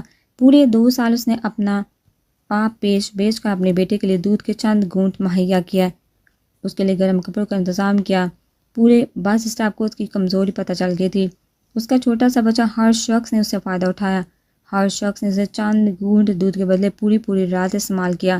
ہر رات کسی نہ کسی دکان کے بند شٹر سے اس کی چیخیں باہر سنائی دے رہی ہوتی۔ ہر رات وہ کسی نہ کسی کے نفس کی تسکین کر رہی ہوتی۔ صرف چند سکوں کے بدلے وہ معذور تھی تو کیا ہوا، وہ پاگل تھی تو کیا ہوا؟ وہ ایک ماں تھی، اسے پتہ تھا کہ بچہ روئے تو سینے سے لگانا ہے، بلکہ تو محبت سے ماتھا چومنا ہے، ضد کرے تو پیار سے بہلانا ہے، بھوک سے بلبلائے تو منہ میں دودھ ڈالنا ہے، سوئے تو گود کی آغوش دینی ہے، سردی لگے تو خود ٹھنڈے فرش پر بیٹھ کر گرم کمبل میں لپیٹنا ہے، گرمی لگے تو خود تپتے فرش پر بیٹھ کر اسے جولی میں رکھنا ہے۔ موجودہ حکومت کے 5 سال پورے ہو گئے تھے، الیکشن نزدیک تھے، پورے ملک میں الیکشنز کمیشن شروع ہو گئے تھے۔ ایک دن رحیم جہاں سے ایک انتہائی سرگرم سیاسی کارکن جاوید کا صادقہ آواز آئے، وہ اپنی پارٹی کے لیے ووٹ جمع کر رہا تھا۔ اسی دوران اس کی نظر 17 سالہ مریم پر پڑی۔ وہ ایک ماہر جوہری تھا اور اس نے ہیرے کو پہچان لیا۔ ادھر ادھر سے مریم کی سن گن لے کر وہ اسے اپنے ساتھ رحیم جہاں لے گیا اور وہاں اسے ایک بدنام زمانہ گینگ کو بیچ کر میر آصف مرتضیٰ اور سعدیہ مرتضیٰ کے لیے 200 ووٹ حاصل کر لیے۔ مسلسل ہر رات وہ کمروں کے اندر پامال ہوتی اور اس کا 2 سالہ بچہ دروازے سے باہر فرش پر پڑا اس کی چیخیں سن رہا ہوتا۔ جاوید کاردار نے اسے برے صدمہ استعمال کیا۔ بے شک اسے اپنے گھر چھت کے نام پر ایک ڈربہ نما کمرہ دیا، 3 وقت کا کھانا دیا اسے اور اس کے بچے کو کپڑے دیے، لیکن بدلے میں اسے جسم فروشی پر لگا دیا۔ ہر رات کے بدلے وہ 10 ووٹ خریدتا۔ خدا کرے الیکشن ختم ہوئے، مریم کی جان چھوٹی۔ اپنا مطلب پورا ہوتے ہی وہ اسے فٹ پاتھ پر چھوڑ آیا۔ تب اس کا بیٹا 4 سال کا تھا۔ وہ الیکشن والی رات تھی۔ میر آصف مرتضیٰ اور اس کی بیوی سعدیہ مرتضیٰ کی جیت کی رات، ہر طرف جشن، پٹاخے، فائرنگ، ناچ، کھانا پینا پلانا، نوجوانوں کے گھوگھو موٹر سائیکلوں اور گاڑیوں پر سیٹیاں بجاتے اور غل غبار کرتے پھر رہے تھے۔ جیتنے والی پارٹی پورے رحیم جہان میں خوشی کے شادیانے بجا رہی تھی۔ وہ 3-4 لڑکوں سے بڑی ہوئی ایک کار تھی جو زن سے اس کے پاس سے گزری۔ وہ فٹ پاتھ کے کنارے لیٹی ہوئی تھی، اس کا بیٹا اس کے پاس ہی بیٹھا ہوا تھا۔ لگاؤ، بریک لگاؤ، ایک لڑکے نے زور سے کہا۔ گاڑی اس کے بالکل قریب آ کر رک گئی۔ یہ اکیلی ہے جگر؟ ایک اور لڑکے نے کہا۔ ہاں، اٹھا لے۔ دوسرے نے پوچھا، جب اکیلی ہے تو پوچھنا کیسا؟ اٹھا کے اندر ڈال۔ پہلے لڑکے نے کہا۔ وہ مریم کو زبردستی کھینچ کر گاڑی میں ڈال لیا۔ اماں، اس کا 4 سالہ بیٹا ننگے پاؤں گاڑی کے پیچھے بھاگا تھا۔ وہ چاروں اسے لے کر ایک خالی شیڈ میں آ گئے۔ ان میں سے ایک نے مریم کے اسکارف سے اس کا منہ باندھ دیا تھا۔ پوری رات ان چاروں نے باری باری اس کی بے حرمتی کی۔ مریم کی چیخیں بھی باہر نہ نکل سکی۔ اس کا 4 سالہ بیٹا شیڈ کا دروازہ بجا بجا کر تھا گیا، رو رو کر تھا گیا، چیخ چیخ کر تھا گیا۔ کوئی مدد کے لیے نہ آیا، کسی کو رحم نہ آیا۔ صبح کے قریب وہ چاروں جیت کے نشے میں مدہوش سے وہیں چھوڑ کر واپس چلے گئے۔ اماں، وہ 4 سالہ بچہ اندر آیا تھا۔ اس کی ماں کے جسم پر ایک چھینٹا تک نہیں تھا۔ اس نے بڑی مشکل سے اس کے منہ پر بندھا ہوا اسکارف کھول دیا۔ وہ نیم مردہ ہوئی پڑی تھی، اس کے خون سے فرش سرخ ہوتا جا رہا تھا۔ اس بچے نے دھیرے سے اپنا سر اس کے سینے پر رکھتے ہوئے آنکھیں بند کر لی۔ رحیم جہان کے فٹ پاتھ پر پڑے اس نے مزید 2 سال گزارے۔ اس کا بیٹا 6 سال کا ہو گیا۔ وہ اپنی ماں جیسا نہیں تھا، وہ ایک مکمل انسان تھا، انتہائی سمجھدار، انتہائی ذہین۔ رفتہ رفتہ اسے اندازہ ہو گیا کہ اس کی ماں فٹ پاتھ پر پڑی دوسری عورتوں کی طرح نہیں تھی۔ اس کی کوئی بات نہیں سنتی تھی، اس کی کسی بھی بات کا جواب نہیں دیتی تھی۔ اسے دوسری عورتوں کی طرح بولنا نہیں آتا تھا، وہ صرف ایک لفظ بولتی تھی، علی۔ لوگ اس کی ماں کو پاگل کہتے تھے، اس سے فائدہ اٹھاتے تھے۔ وہ اس سے بہت پیار کرتی تھی، اس کا بہت خیال رکھتی تھی، لیکن وہ اس کی کوئی بات نہیں سمجھتی تھی۔ دھیرے دھیرے اسے اس بات کا ادراک ہوا کہ اسے اپنی ماں کی حفاظت کرنا تھی، کیونکہ وہ خود اپنی حفاظت نہیں کرنا جانتی تھی۔ وہ ساون کا ایک ابر آلودین تھا، پورے آسمان کالے بادلوں سے بھرا ہوا تھا۔ کسی بھی وقت بارش کی چماچم شروع ہو جاتی۔ وہ دونوں سڑک کے کنارے بیٹھے دوپہر کا کھانا کھا رہے تھے جب اچانک وہاں پولیس کا چھاپا پڑا۔ مار پیٹ اور گالم گلوچ کے بعد وہ 15-20 مردوں عورتوں کو ڈالے میں ڈال کر تھانے لے گئے۔ مریم اور اس کا بیٹا بھی انہی میں شامل تھا۔ SHO نے ایک ایک بندے کو مرد اور زن کے تفریق کیے بنا دھن کے رکھ دیا۔ مریم اور اس کا بیٹا جس کوٹھی میں باندھے وہاں 4-5 ہٹے کٹے بدماش بھی باندھے۔ اس نے نیل ہوئی مریم کو گلے لگا کر ایک کونے میں بیٹھ گیا۔ ان میں سے ایک بدماش اس کی طرف کھسک آیا۔ یہ کون ہے؟ اس نے پوچھا۔ میری ماں، اس نے دھیرے سے کہا۔ کہاں رہتا ہے؟ بدماش نے پھر پوچھا۔ ہمارا کوئی گھر نہیں، اس نے کہا۔ تجھے گھر چاہیے؟ بدماش آگے کو ہوا تھا۔ اس نے اس بات میں سال ہے۔ بدماش نے اپنی ہتھیلی اس کے سامنے کھول دی، اس میں ایک چاقو باندھ تھا۔ وہ ایک دم ڈر گیا اور منہ دوسری طرف کر کے بیٹھ گیا۔ کچھ دیر بعد SHO اور وہاں سے گزرا تو یکدم ٹھٹک گیا۔ مریم اسکارف سے بے نیاز دیوار سے ٹیک لگائے بے سدھ پڑی تھی۔ اسے رات کو میرے پاس لے کر آنا، اس نے کانسٹیبل سے کہا۔ وہ سر ہلاتا ہوئے مسکرا دیا۔ رات 10 بجے کا وقت تھا جب وہ کانسٹیبل اسے بالوں سے گھسیٹتے ہوئے SHO کے کمرے میں لے گیا۔ مریم کی دل دوز چیخیں بلند ہو رہی تھی۔ چھوڑو چھوڑو میری ماں کو، اس کے پیچھے بھاگا، لیکن کانسٹیبل نے سلاحیں بند کر دی۔ مریم کی چیخیں پورے تھانے کو ہلا گئی۔ اس کا 6 سالہ بیٹا کوٹھی کی سلاحیں جھنجھوڑ جھنجھوڑ کر رو رہا تھا۔ رفتہ رفتہ اس کی چیخیں دم توڑ گئی۔ 3-4 گھنٹوں بعد کانسٹیبل اسے واپس کوٹھی میں پھینک گیا۔ اس کے بدن میں کپڑے کے نام پر ایک چینٹا تک نہیں تھا۔ اس کے بیٹے نے اپنی قمیض اتار کر اس کا وجود ڈھک دیا۔ اس کا پورا جسم نیلے اسود اور نشانوں سے بھرا پڑا تھا۔ وہ اس کے سینے پر سارا کا پھول پھول کر رویا۔ وہ بدماش اٹھ کر اس کے پاس آ گیا اور اپنی ہتھیلی دوبارہ اس کے سامنے کھول دی۔ تو چاہے تو آنے والا وقت تیرا ہو سکتا ہے، بدماش نے کہا تھا۔ اس نے ایک نظر مریم کو دیکھا۔ 2 سال تو اسے ہو گئے تھے اپنی ماں کو پامال ہوتے دیکھتے ہوئے، اور اس سے پہلے وہ نہ جانے کب سے یوں ہموار ہو رہی تھی، ذلیل ہو رہی تھی، رل رہی تھی۔ کہ ہمیشہ ایسے ہی ہوگا، کہ ہمیشہ میری ماں یوں ہی بے حرمتی ہوتی رہے گی، بے حرمت ہوتی رہے گی؟ تو چاہے تو اپنی ماں کو بدل لے سکتا، بدماش کہتا جا رہا تھا۔ ہاں، وہ اپنی ماں کو بچا سکتا تھا۔ اس نے اپنے آنسو صاف کرتے ہوئے وہ چاقو اٹھا لیا تھا۔ شاہ بھائی کہاں ہیں؟ ولی اسے اور مریم کو لے کر اپنے اڈے پر آیا تھا۔ اندر ہیں۔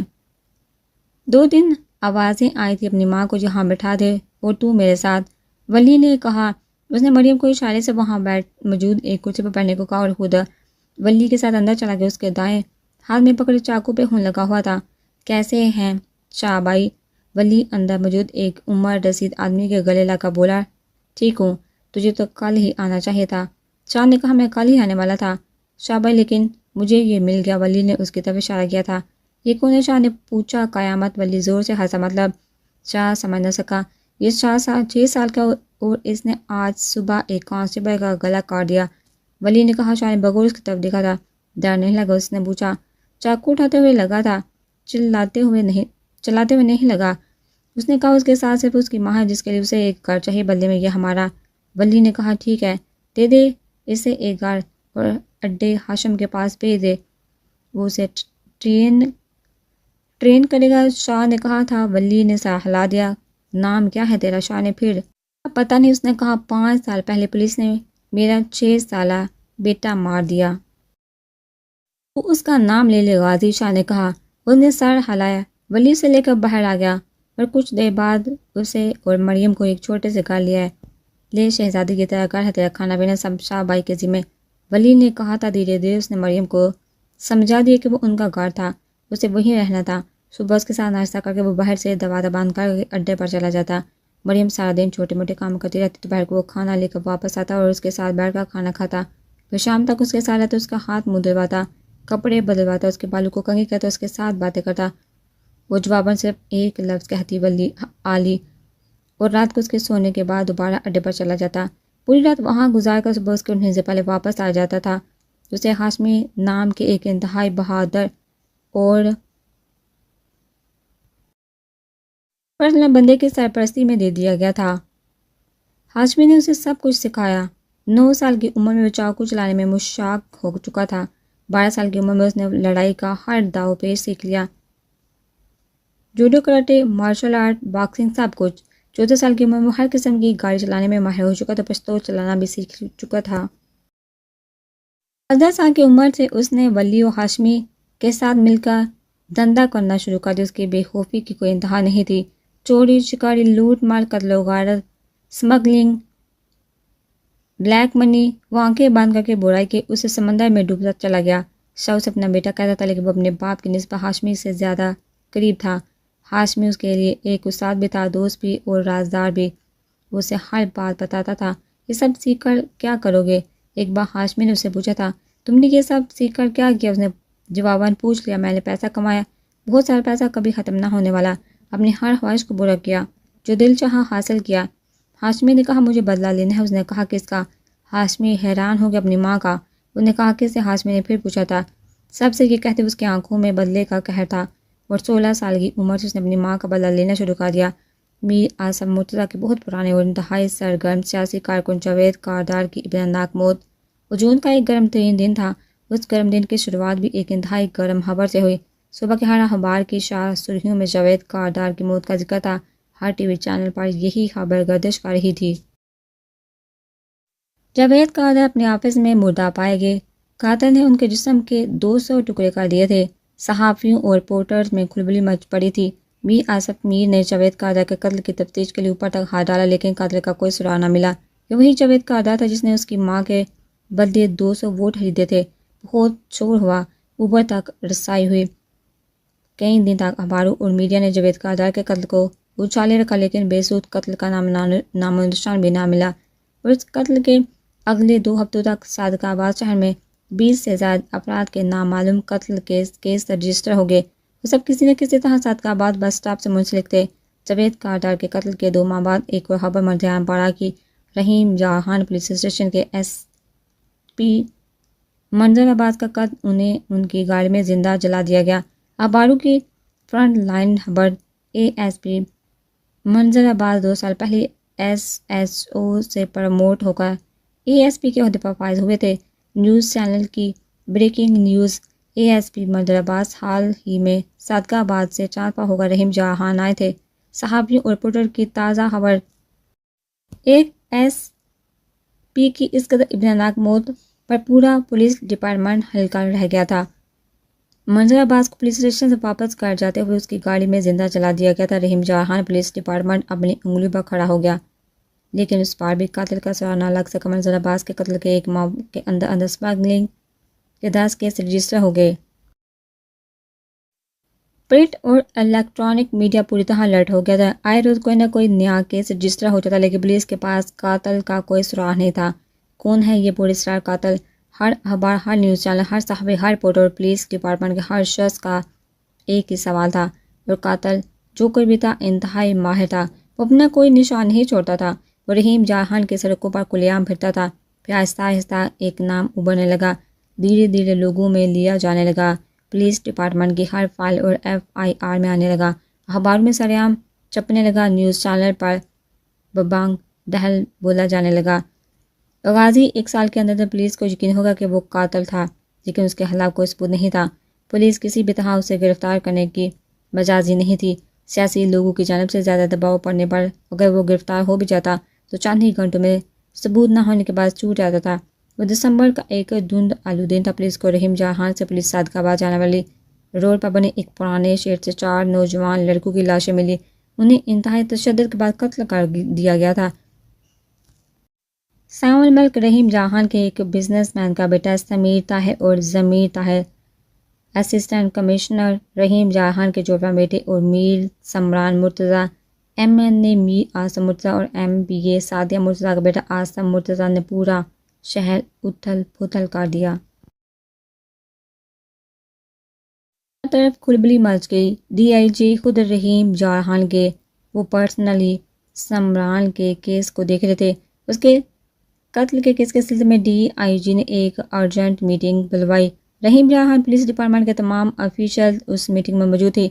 جینٹل مین، ہم سب جانتے ہیں کہ قاتل کون ہے، لیکن میں آپ لوگوں سے اسے پکڑنے، تشدد کرنے یا زبردستی جرم قبول کروانے کو نہیں کہوں گا، کیونکہ اس سب کا کوئی فائدہ نہیں۔ ہمارے پاس اس کے خلاف کوئی ثبوت نہیں۔ سوال یہ ہے کہ وہ یہ سب کیوں کر رہا ہے؟ DIG نے کہا، مزہ لینے کے لیے۔ ایک ASP نے کہا، نہیں، وہ یہ سب سے مزہ لینے کے لیے نہیں کر رہا، نہ امیر ہونے کے لیے، نہ مشہور ہونے کے لیے، وہ سب بدلہ لینے کے لیے کر رہا ہے۔ DIG نے کہا، لیکن وہ کس سے بدلہ لے رہا ہے؟ سر، پولیس سے، سیاسی لوگوں سے یا عام عوام سے؟ ایک سوال اٹھا، سر، ہم اس کے بارے میں کچھ نہیں جانتے۔ وہ اندرون شہر میں اپنی بیمار ماں کے ساتھ رہتا ہے، اس کا کوئی پچھلا کریمنل ریکارڈ نہیں، اس کا چنا ریکارڈ بنا ہوا ہے، اس کا باپ اس دنیا میں نہیں، وہ ایک ہوٹل پر کام کرتا ہے، انہوں نے پیسوں سے اپنی بیمار ماں کا علاج کرواتا ہے، بس اس سے زیادہ ہم اس کے بارے میں کچھ نہیں جانتے۔ ایک SP کہتا چلا گیا، کہ ماضی میں اس کے ساتھ کچھ ایسا ہوا ہے؟ انہوں نے پوچھا۔ نہیں سر، ASP نے کہا، لیکن سر، اہم بات یہ ہے کہ وہ ابھی صرف 16 سال کا ہے اور انتہائی ماہر ہے۔ وہ جس بے خوفی سے قتل کرتا ہے اس سے صاف ظاہر ہوتا ہے اس نے یہ سب کسی سے سیکھا ہے۔ ASP نے کہا، کس سے؟ انہوں نے پوچھا۔ بہت سارے نام ہیں سر، رشید، گجر، اکرم خان، نادر شاہ۔ ASP کہتا چلا گیا، تمہیں کس پر شک ہے؟ انہوں نے پوچھا۔ نادر شاہ پر۔ انہوں نے فوراً کہا، کیوں؟ وہ حیران ہو گئی، کیونکہ غازی کو اکثر ہاشمی کے ساتھ دیکھا گیا ہے۔ انہوں نے کہا، اور نادر شاہ کے 2 ہی بازو ہیں، ولی اور ہاشمی۔ اس نے کندھے اچکا کر کہا، ٹھیک ہے، ہاشمی کو بلواؤ، میں حدود سے بات کروں گا۔ انہوں نے کہا تھا 2 دن بعد ہاشمی ان کے سامنے تھا۔ ہمیں غازی چاہیے۔ وہ سیدھی بات کی طرف آئے، اگر میں تم سے تمہارا بیٹا مانگوں تو؟ ہاشمی نے کہا، سو تم قبول کرتے ہو کہ وہ تمہارا بیٹا ہے؟ انہوں نے کہا، وہ نادر شاہ کا بیٹا ہے۔ ہاشمی نے کہا، تو نادر شاہ سے کہو کہ وہ اپنے دوسرے بیٹے کے لیے بھی قبر کھدوا لے۔ انہیں غصہ آ گیا، تم لوگ اسے چھو بھی نہیں سکتے DIG۔ ہاشمی ہنستا چلا گیا۔ انہوں نے نادر شاہ کو بلوا لیا، مجھے غازی دے دو۔ انہوں نے وہی بات کی، میرے پاس 100 سے زیادہ بندے ہیں DIG، ایک سے بڑھ کر ایک، تیرے لیے وہ سب حاضر ہیں، تو ولی مانگ لے، میں دے دوں گا۔ ہاشمی مانگ لے، میں اسے بھی دے دوں گا، لیکن غازی نہیں، وہ میرا بندہ نہیں، وہ میرا بیٹا ہے۔ نادر شاہ نے صاف انکار کرایا۔ پولیس نے غازی کو حراست میں لے رکھا تھا۔ 15 دن گزر گئے، لیکن اس کے خلاف کوئی ثبوت نہ ملا اور نادر شاہ نے اسے بازیاب کروا لیا۔ ہاشمی اسے خود آ کر لے گیا تھا۔ اس دن جب وہ گھر واپس لوٹا تو اندر آتے ہی ٹرک کے مریم صحن کے بیچوں بیچ خون میں لت پر پڑی تھی۔ اسے اپنے بازو میں اٹھا کر ہسپتال کی جانب دوڑ پڑا۔ اسے ایڈز ہو گیا تھا۔ وہ سگریٹ سلگاتے ہوئے اوپر چھت پر چلایا تھا۔ نادر شاہ کا یہ جرم کا اڈا 3 منزل پر محیط تھا۔ چھت پر کھڑے ہو کر پورا رحیم جہان نظر آتا تھا۔ وہ سگریٹ کے دھوئیں اڑاتے ہوئے مسلسل مریم کے بارے میں سوچ رہا تھا۔ اس کی طبیعت دن بدن بگڑتی جا رہی تھی، ہر گزرتے دن وہ موت کے قریب ہوتی جا رہی تھی۔ وہ ہر صبح اس خدشے کے ساتھ گھر سے نکلتا کہ شاید جب وہ واپس کو لوٹے گا تو اس کی ماں اس کے لیے دروازہ نہیں کھولے گی۔ وہ دیوار پھیلا کر اندر جائے گا تو وہ کسی کمرے میں پڑی دائمی نیند سو رہی ہوگی۔ ہر رات وہ اس ڈر کے ساتھ سونے کے لیے لیٹا کہ شاید وہ جب صبح اٹھے گا تو مریم ہمیشہ کے لیے سو چکی ہوگی، اور وہ اس کے دن بدن سیاہ ہوتی رنگت، دن بدن اندر کو اترتی آنکھیں، وہ دن بدن کمزور ہوتا وجود دیکھ کر دکھ اور نفرت سے بھر جاتا۔ مریم کو آج بھی ایک ہی لفظ یاد تھا، علی۔ ان کی الٹیاں کرتے ہوئے بھی اس کے لبوں سے یہی لفظ نکلتا تھا، بس یہی ایک شخص تھا جسے وہ اب تک نہیں ڈھونڈ سکا تھا۔ شاید یہ وہ شخص ہے جس کی وجہ سے وہ اس دنیا میں آ گیا تھا۔ اگلا نمبر کس کا ہے؟ ہاشمی نہ جانے کب اس کے پیچھے آ کھڑا ہوا۔ پتہ نہیں اس نے کہا کیا مطلب؟ ہاشمی حیران ہو گیا۔ میں اسے نہیں جانتا، میں نے اسے کبھی دیکھا ہی نہیں، چہرہ تک یاد نہیں ہے۔ اس کا غازی نے کہا، میں بس ایک بات جانتا ہوں کہ وہ میرے انتقام کا اینڈ ہوگا۔ وہ کہتا چلا گیا، اور اس کے بعد کیا کرو گے؟ ہاشمی نے پوچھا تھا۔ اس کے بعد میں اپنے دن رات اپنی ماں کے ساتھ گزاروں گا، ہر پل اس کے پاس رہوں گا۔ میں چاہتا ہوں جب وہ اپنی آنکھیں ہمیشہ کے لیے بند کرے تو میں اس کے پاس ہوں، اس کا سر میری گود میں ہو، اس کا ہاتھ میرے ہاتھ میں ہے اور وہ مسکرا رہی ہو۔ غازی کی آنکھوں میں پانی بھرا ہے۔ وہ کون ہے؟ ہاشمی نے ایک لمبی سانس بھرتے ہوئے پوچھا تھا۔ جس کا خون میری رگوں میں بہہ رہا ہے، جس نے ایک بار بھی پلٹ کر میری ماں کی طرف نہیں دیکھا۔ مجھے جب بھی ملا میں اسے اپنی ماں کے سامنے ماروں گا۔ غازی کی آنکھوں میں صرف نفرت تھی۔ میر آصف مرتضیٰ نے ایک ایس پی اور 2 SSO سسپینڈ کروا دیے تھے۔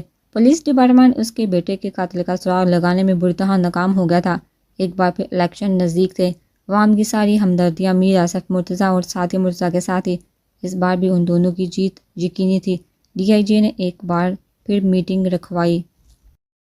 میٹنگ کا ایجنٹ ایک بار پھر سے غازی تھا۔ آپ میں سے کوئی ایسا ہے جو مجھے ایک بہترین مشورہ دے سکے؟ انہوں نے کہا، میرے پاس ایک مشورہ ہے لیکن نتائج کی ذمہ دار ہم سب ہوں گے۔ ایک ASP نے کہا، بولو۔ انہوں نے کہا، ASP چوہان کو بلوا لیں۔ اس کے کہتے ہوئے سب نے اس کی طرف یوں دیکھا جیسے وہ پاگل ہو۔ SP چوہان؟ DIG خود بھی مطمئن نہیں تھے۔ جی، وہ غازی کو پھنسا سکتا ہے۔ ASP نے دوبارہ کہا، سر SP چوہان کو جہاں بلوانے سے پہلے ایک بار اس کے پاسٹ ریکارڈ پر ضرور نظر ڈالیے۔ 7 سال کی سروس میں 37 ٹرانسفر۔ وہ ایک پولیس آفیسر نہیں، جہنم کا کوئی داروغہ ہے جو اس دنیا میں آ گیا ہے۔ اس کا کوڑا صرف قاتلوں اور مجرموں پر نہیں برسے گا بلکہ رحیم جارحان، پولیس کے ہر سپاہی، ہر انسپیکٹر، SSO اور ASP پر بھی برسے گا۔ اس نے لیاقت پور میں اپنے آن ڈیوٹی 2 کانسٹیبلوں کے دونوں بازو صرف اس لیے توڑ دیے کہ انہوں نے 200 روپے رشوت لی تھی۔ وہ نہ خود چین سے بیٹھتا ہے اور نہ بیٹھنے دیتا ہے۔ پورے رحیم جارحان پولیس ڈپارٹمنٹ کو وہ مار مار کر معذور کر دے گا۔ غازی کی باری تو بہت بعد میں آئے گی، پہلے تو اپنے لوگوں کی حشامت آ جائے گی۔ نادر شاہ لیاقت پور سے کیوں بھاگا؟ صرف SP چوہان کی وجہ سے۔ اکرم خان صادق آباد سے کیوں بھاگا؟ صرف SP چوہان کی وجہ سے۔ اور یہ سب گنڈے باغ کر رحیم جار آگے، کیونکہ انہیں پتا تھا کہ چوہان کبھی رحیم جارحان نہیں آئے گا۔ وہ پنجاب میں ہر جگہ ٹرانسفر کروا لیتا ہے سوائے رحیم جارحان کے، وہ یہاں نہیں آئے گا۔ ایک اور ASP کہتا لیکن اسے یہاں لانا پڑے گا، نہیں تو میر آصف مرتضیٰ ایک ایک کر کے رحیم جارحان کے ہر پولیس آفیسر کو سسپینڈ کروا دے گا۔ DIG نے کہا تھا، اور ایک ہفتے بعد وہ خود اس سے ملنے چلے گئے۔ وہ اس وقت بہاولپور میں آن ڈیوٹی تھا۔ ان کے آنے کی ہمیں ملتے ہی پولیس اسٹیشن چلایا۔ خیریت تو ہے سر آپ یہاں؟ اس کی شخصیت کے کیا ہی کہنے تھے۔ تمہارا ٹرانسفر کر دوں؟ انہوں نے پوچھا، کہاں؟ کوئی اور ہوتا تو پوچھتا کہ کیوں؟ رحیم جارحان؟ انہوں نے کہا، نہیں۔ وہ صاف انکار کر گیا۔ کیوں؟ انہوں نے پوچھا، کیونکہ مجھے اس بات میں ذرا سی بھی دلچسپی نہیں ہے کہ میر آصف مرتضیٰ کے بیٹے کو کس نے قتل کیا۔ AC کریم جیلانی کے جڑواں بیٹوں کو کس نے مارا؟ منظر عباس کو کس نے زندہ جلایا؟ جاوید کاردار کے کس نے 200 ٹکڑے کیے؟ وہ کہتا چلا گیا۔ DIG نے ایک لمبی سانس بھری تھی۔ پورے پنجاب کے شہروں کو مجرموں سے صاف کرتے پھرتے ہو، رحیم جارحان بھی تو اسی پنجاب کا حصہ ہے، پھر اس کے لوگوں پر رحم کیوں نہیں کرتے ہو؟ انہوں نے کہا۔ وہ چپ رہ گیا۔ میں تم سے ریکویسٹ کر رہا ہوں، بس ایک بار میری بات مان کر رحیم جارحان ٹرانسفر کروا لو، بس ایک بار۔ سمران مرتضیٰ کے قاتل کو گرفتار کر لو، پھر پورے پنجاب میں جہاں دل کرے چلے جانا، میں نہیں روکوں گا۔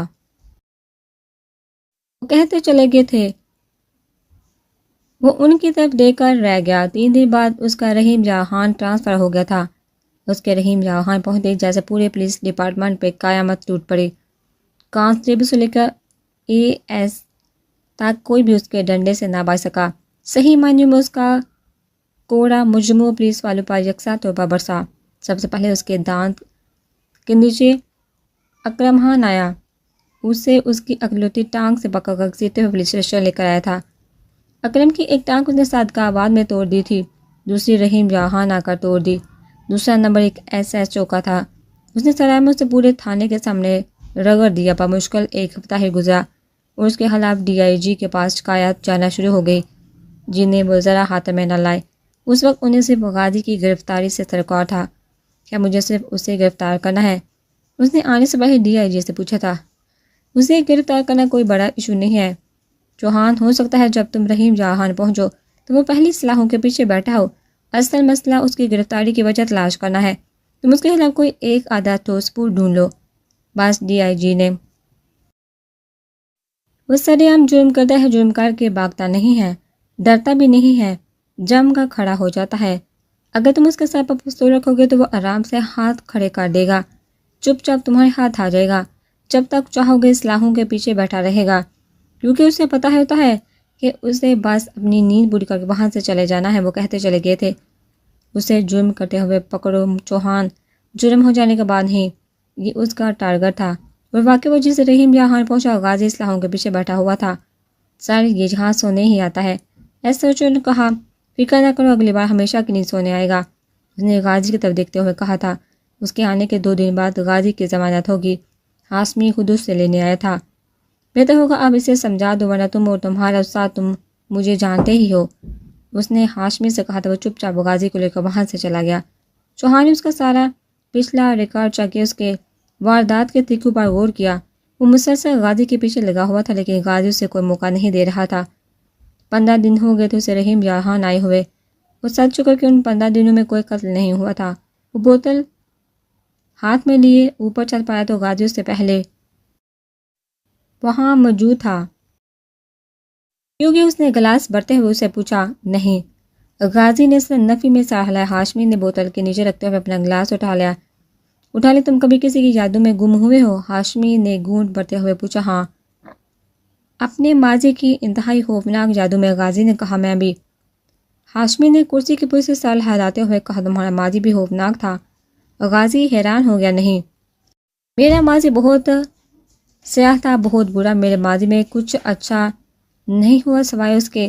ہاشمی نے آنکھیں بند کر لی۔ کس کے؟ غازی نے پوچھا۔ شربتوں جیسی اس میٹھی سی لڑکی کے۔ غازی چوں گیا۔ کیا تم نے اس سے محبت کی تھی؟ غازی دھیرے سے مسکرایا تھا۔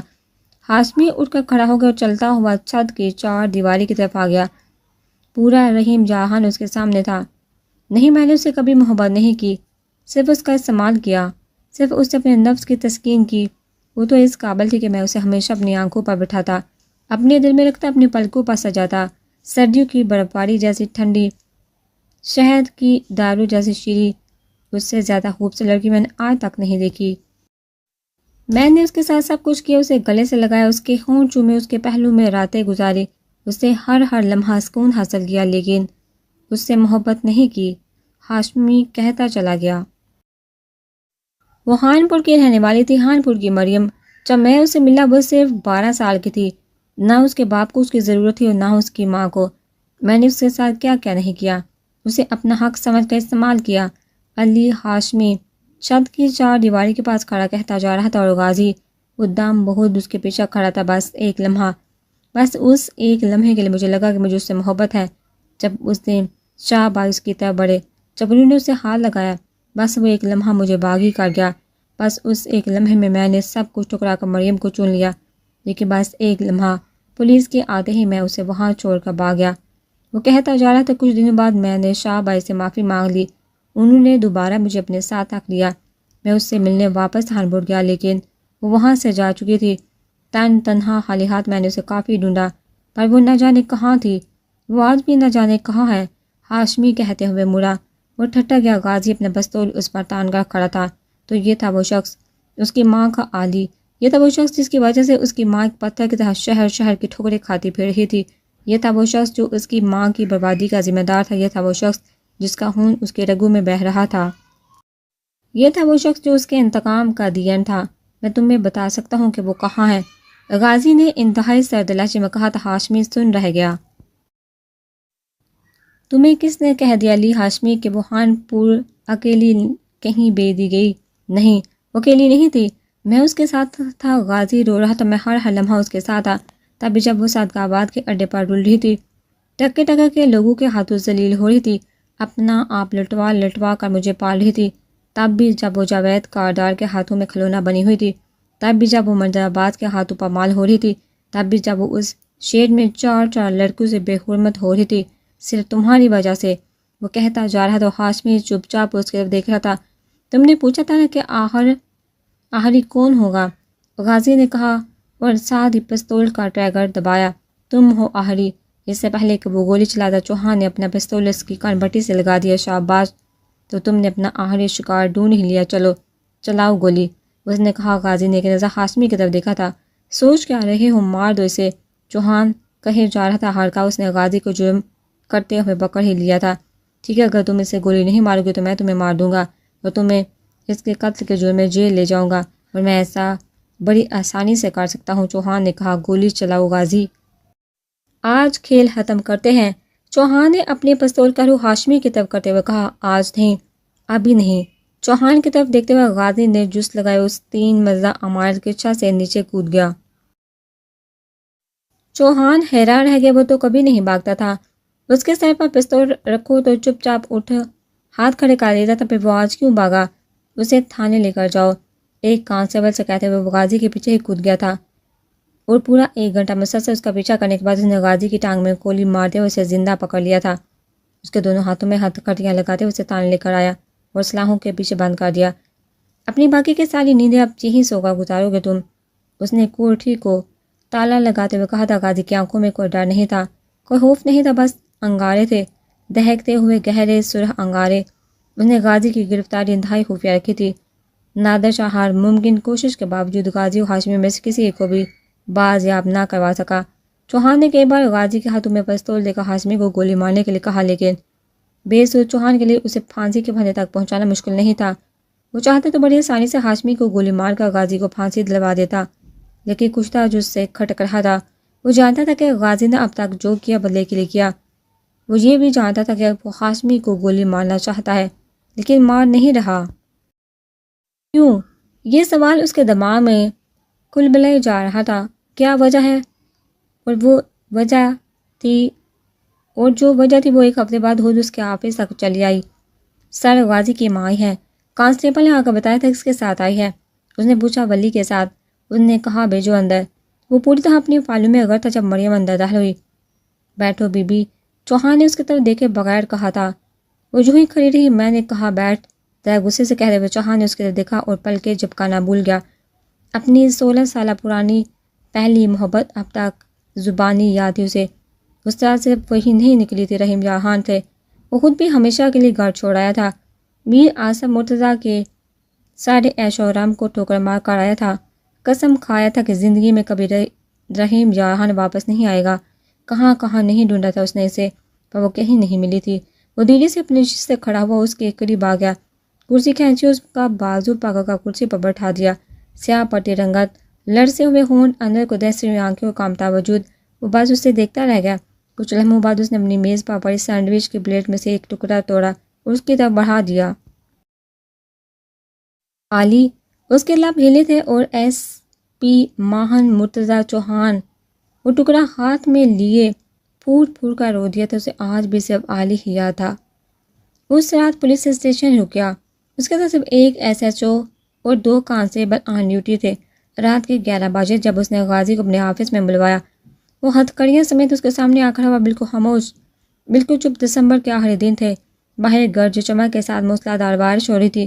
مجھے آج پتہ چلا کہ تم نے ہاشمی کو میرے کہنے پر گولی کیوں نہیں ماری، اس نے غازی کی طرف دیکھتے ہوئے کہا، کیونکہ تم اسے اپنی ماں کے سامنے گولی مارنا چاہتے تھے، ہے نا؟ اس نے کہا۔ غازی اب بھی کچھ نہ بولا۔ وہ اپنی کرسی سے اٹھا اور دھیرے دھیرے چلتا ہوا اپنے آفس کی کھڑکی کے پاس جا کر کھڑا ہوا۔ بارش کے قطرے زور و شور سے کھڑکی کے شیشے سے ٹکرا رہے تھے۔ تم کہتے ہو نا کہ ہاشمی تمہاری لسٹ کا آخری بندہ ہے، وہ بولنا شروع ہوا تھا۔ تم ایسا اس لیے کہتے ہو کیونکہ تمہیں صرف وہ سب یاد ہے جو تم نے اپنی آنکھوں سے دیکھا۔ تمہیں صرف جاوید کا کاردار یاد تھا، منظر عباس یاد تھا، وہ چاروں لڑکے یاد تھے، صدقہ باز بس اڈے کے وہ سب چہرے یاد تھے جنہوں نے تمہاری ماں کو رول کے رکھ دیا، لیکن اس سے پہلے جو ہو چکا وہ تو تمہیں پتہ ہی نہیں، وہ کہتا جا رہا تھا۔ تمہاری لسٹ میں پہلے نمبر پر وہ شخص ہونا چاہیے تھا جس نے پیدا کرنے کے بعد اپنی انتہائی معصوم اور خاص بیٹی کو گاؤں کی کچی گلیوں میں آوارہ پھرنے کے لیے چھوڑ دیا، جس نے کبھی اسے مجال بجا کر بیٹھے ہوئے ہوس کے شکاریوں سے بچانے کی کوشش نہیں کی، جو کبھی اس کا صاحبان نہ بنا، جو اپنی بیٹی ماننے سے ہی مکر گیا، جس نے اسے تنہا خالی ہاتھ ایک انجان شہر میں یہ سوچے بغیر بھجوا دیا کہ وہ آخر کیسے اپنی حفاظت کرے گی۔ غازی چپ چاپ اس کی بات سننا تھا، اور تمہاری لسٹ میں دوسرے نمبر پر وہ عورت ہونی چاہیے تھی جسے دنیا اس کی ماں کہتی ہے، جس نے اپنی زندگی سنوارنے کے لیے اپنی بچی کی زندگی داؤ پر لگا دی، جس نے کبھی پیار سے اس کا ماتھا نہیں چوما، کبھی اسے گود میں نہیں بٹھایا، جو صرف اپنے عیش و آرام کی حد اسے قتل تک کروانے پر راضی ہوگی۔ وہ کہتا جا رہا تھا تمہاری لسٹ میں آخری بندہ ہاشمی نہیں ہونا چاہیے بچے، تمہاری لسٹ کا آخری بندہ اس شخص کو ہونا چاہیے جس نے تمہاری ماں سے محبت کرنے کا دعویٰ تو کیا لیکن اسے ثابت نہ کر سکا، دنیا کے ڈرانے سے ڈر گیا، جس نے تن کر دنیا کا مقابلہ کرنے کے بجائے ڈر کر تمہاری ماں کو آگ میں جھونک دیا۔ اب یہ غازی کی آنکھیں پھیلی تھی، تمہاری لسٹ کا ہر شخص مجھے ہونا چاہیے غازی۔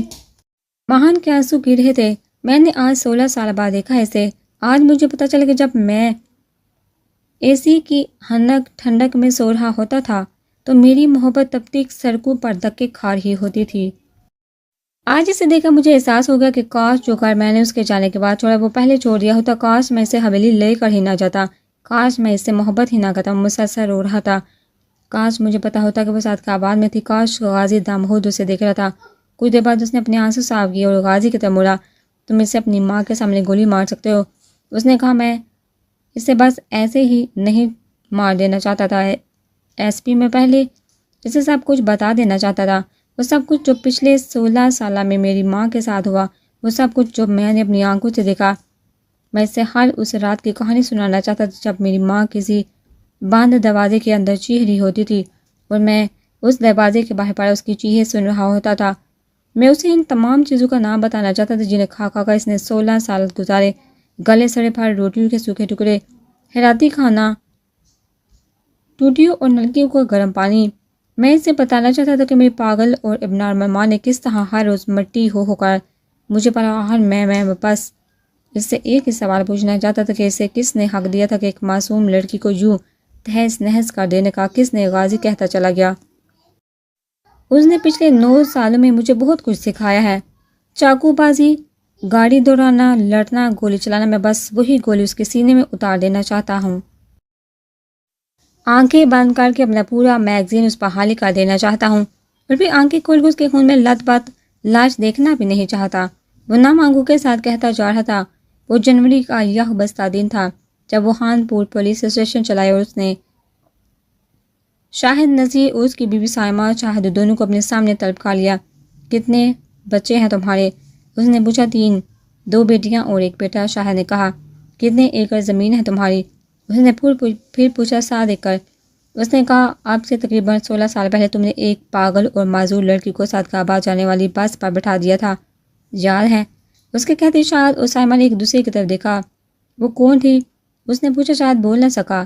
تم دونوں میاں بیوی میری بات کان کھل کر سنو، ویسے تو تم دونوں اس قابل ہو کہ تمہیں سر عام گولی مار دی جائے، اس معصوم لڑکی کے ساتھ تم دونوں نے جو سلوک کیا میں سب جانتا ہوں، اور میں چاہوں تو آج تمہیں دونوں کو میڈیا اور ہیومن رائٹس والوں کے سامنے ننگا کر دوں، لیکن کوئی فائدہ نہیں۔ اس کے ساتھ جو کچھ ہو چکا وہ بدلا نہیں جا سکتا۔ میں تمہارے سامنے ایک نسبتاً آسان راستہ رکھ رہا ہوں، اپنی جائیداد میں سے اپنی بڑی بیٹی کا حصہ دو، اس کے حصے کی زمین اس کے نام کرو، اور جلد از جلد کاغذات لا کر میرے حوالے کرو، ورنہ تمہارے 3 بجے تم دونوں کی خاطر جیل کے چکر لگاتے رہ جائیں گے۔ وہ کہتا چلا گیا تھا۔ وہ کہاں ہے؟ شاعر نے کچھ دیر بعد پوچھا۔ تم جیسے باپ کو یہ تک پوچھنے کا کوئی حق نہیں، وہ جہاں بھی ہے ابھی تک زندہ ہے، مہا نے کہا تھا۔ اور 14 دن بعد شاہد نذیر نے مریم کے حصے کی زمین اس کے نام کر کے کاغذات اس کے حوالے کر دیے تھے۔ اسے اب بھی مریم سے کوئی سروکار نہیں تھا۔ اگر چند ایکڑ زمین کے بدلے اس کی زندگی سے دور رہتی تو اسے اور کیا چاہیے تھا؟ ایک بیٹا اور بیٹیاں، 2 بیٹیاں، اس کا گھرانہ تو مکمل تھا۔ اس کے ایک کنال کے گھر میں مریم کی جگہ نہ پہلے تھی نہ آج تھی۔ آج 16 سال بعد وہ اس گھر کی دہلیز پر واپس آیا تھا۔ سعدیہ اسے نیچے لاؤنج میں مل گئی۔ تو تمہیں 16 سال بعد گھر کی یاد آ ہی گئی۔ اسے دیکھ کر برطان سے مسکرائی تھی، نہیں، مجھے اس گھر کی یاد آج بھی نہیں آئی۔ اس نے کہا، تو پھر کیا زبردستی بے دیے کے ہو؟ اس نے پوچھا، ہاں شاید، جیسے 16 سال پہلے تمہاری بیٹی یہاں سے زبردستی بے دی گئی تھی۔ اس کے کہتے ہی سعدیہ کے چہرے کا رنگ اڑ گیا۔ کہاں ہے وہ؟ اس نے پوچھا۔ میرے پاس۔ ماہن دھیرے سے مسکرایا، اور میں تمہیں وہی بات کہنے آیا ہوں جو 16 سال پہلے کہی تھی۔ میں اس سے شادی کرنے لگا ہوں، اس کے بعد اسے میڈیا کے سامنے لے کر آؤں گا۔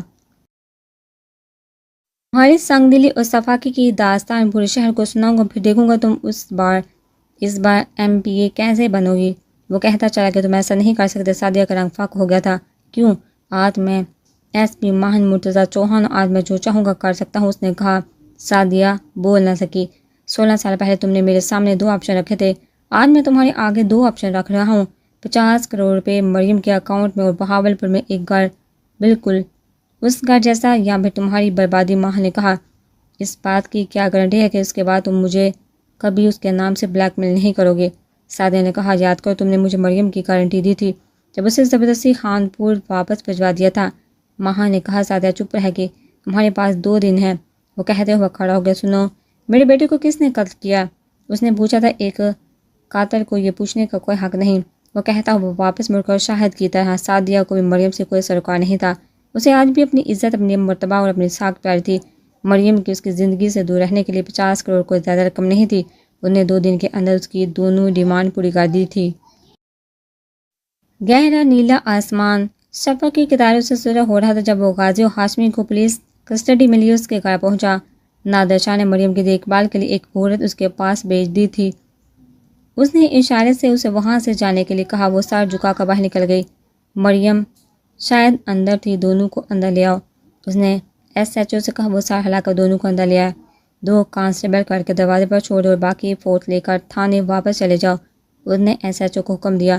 وہ 2 سپاہی وہاں تعینات کر کے واپس چلا گیا۔ جاؤ اپنی ماں کو لے کر آؤ، چوہان نے اس کی ہتھکڑیاں کھولتے ہوئے کہا تھا۔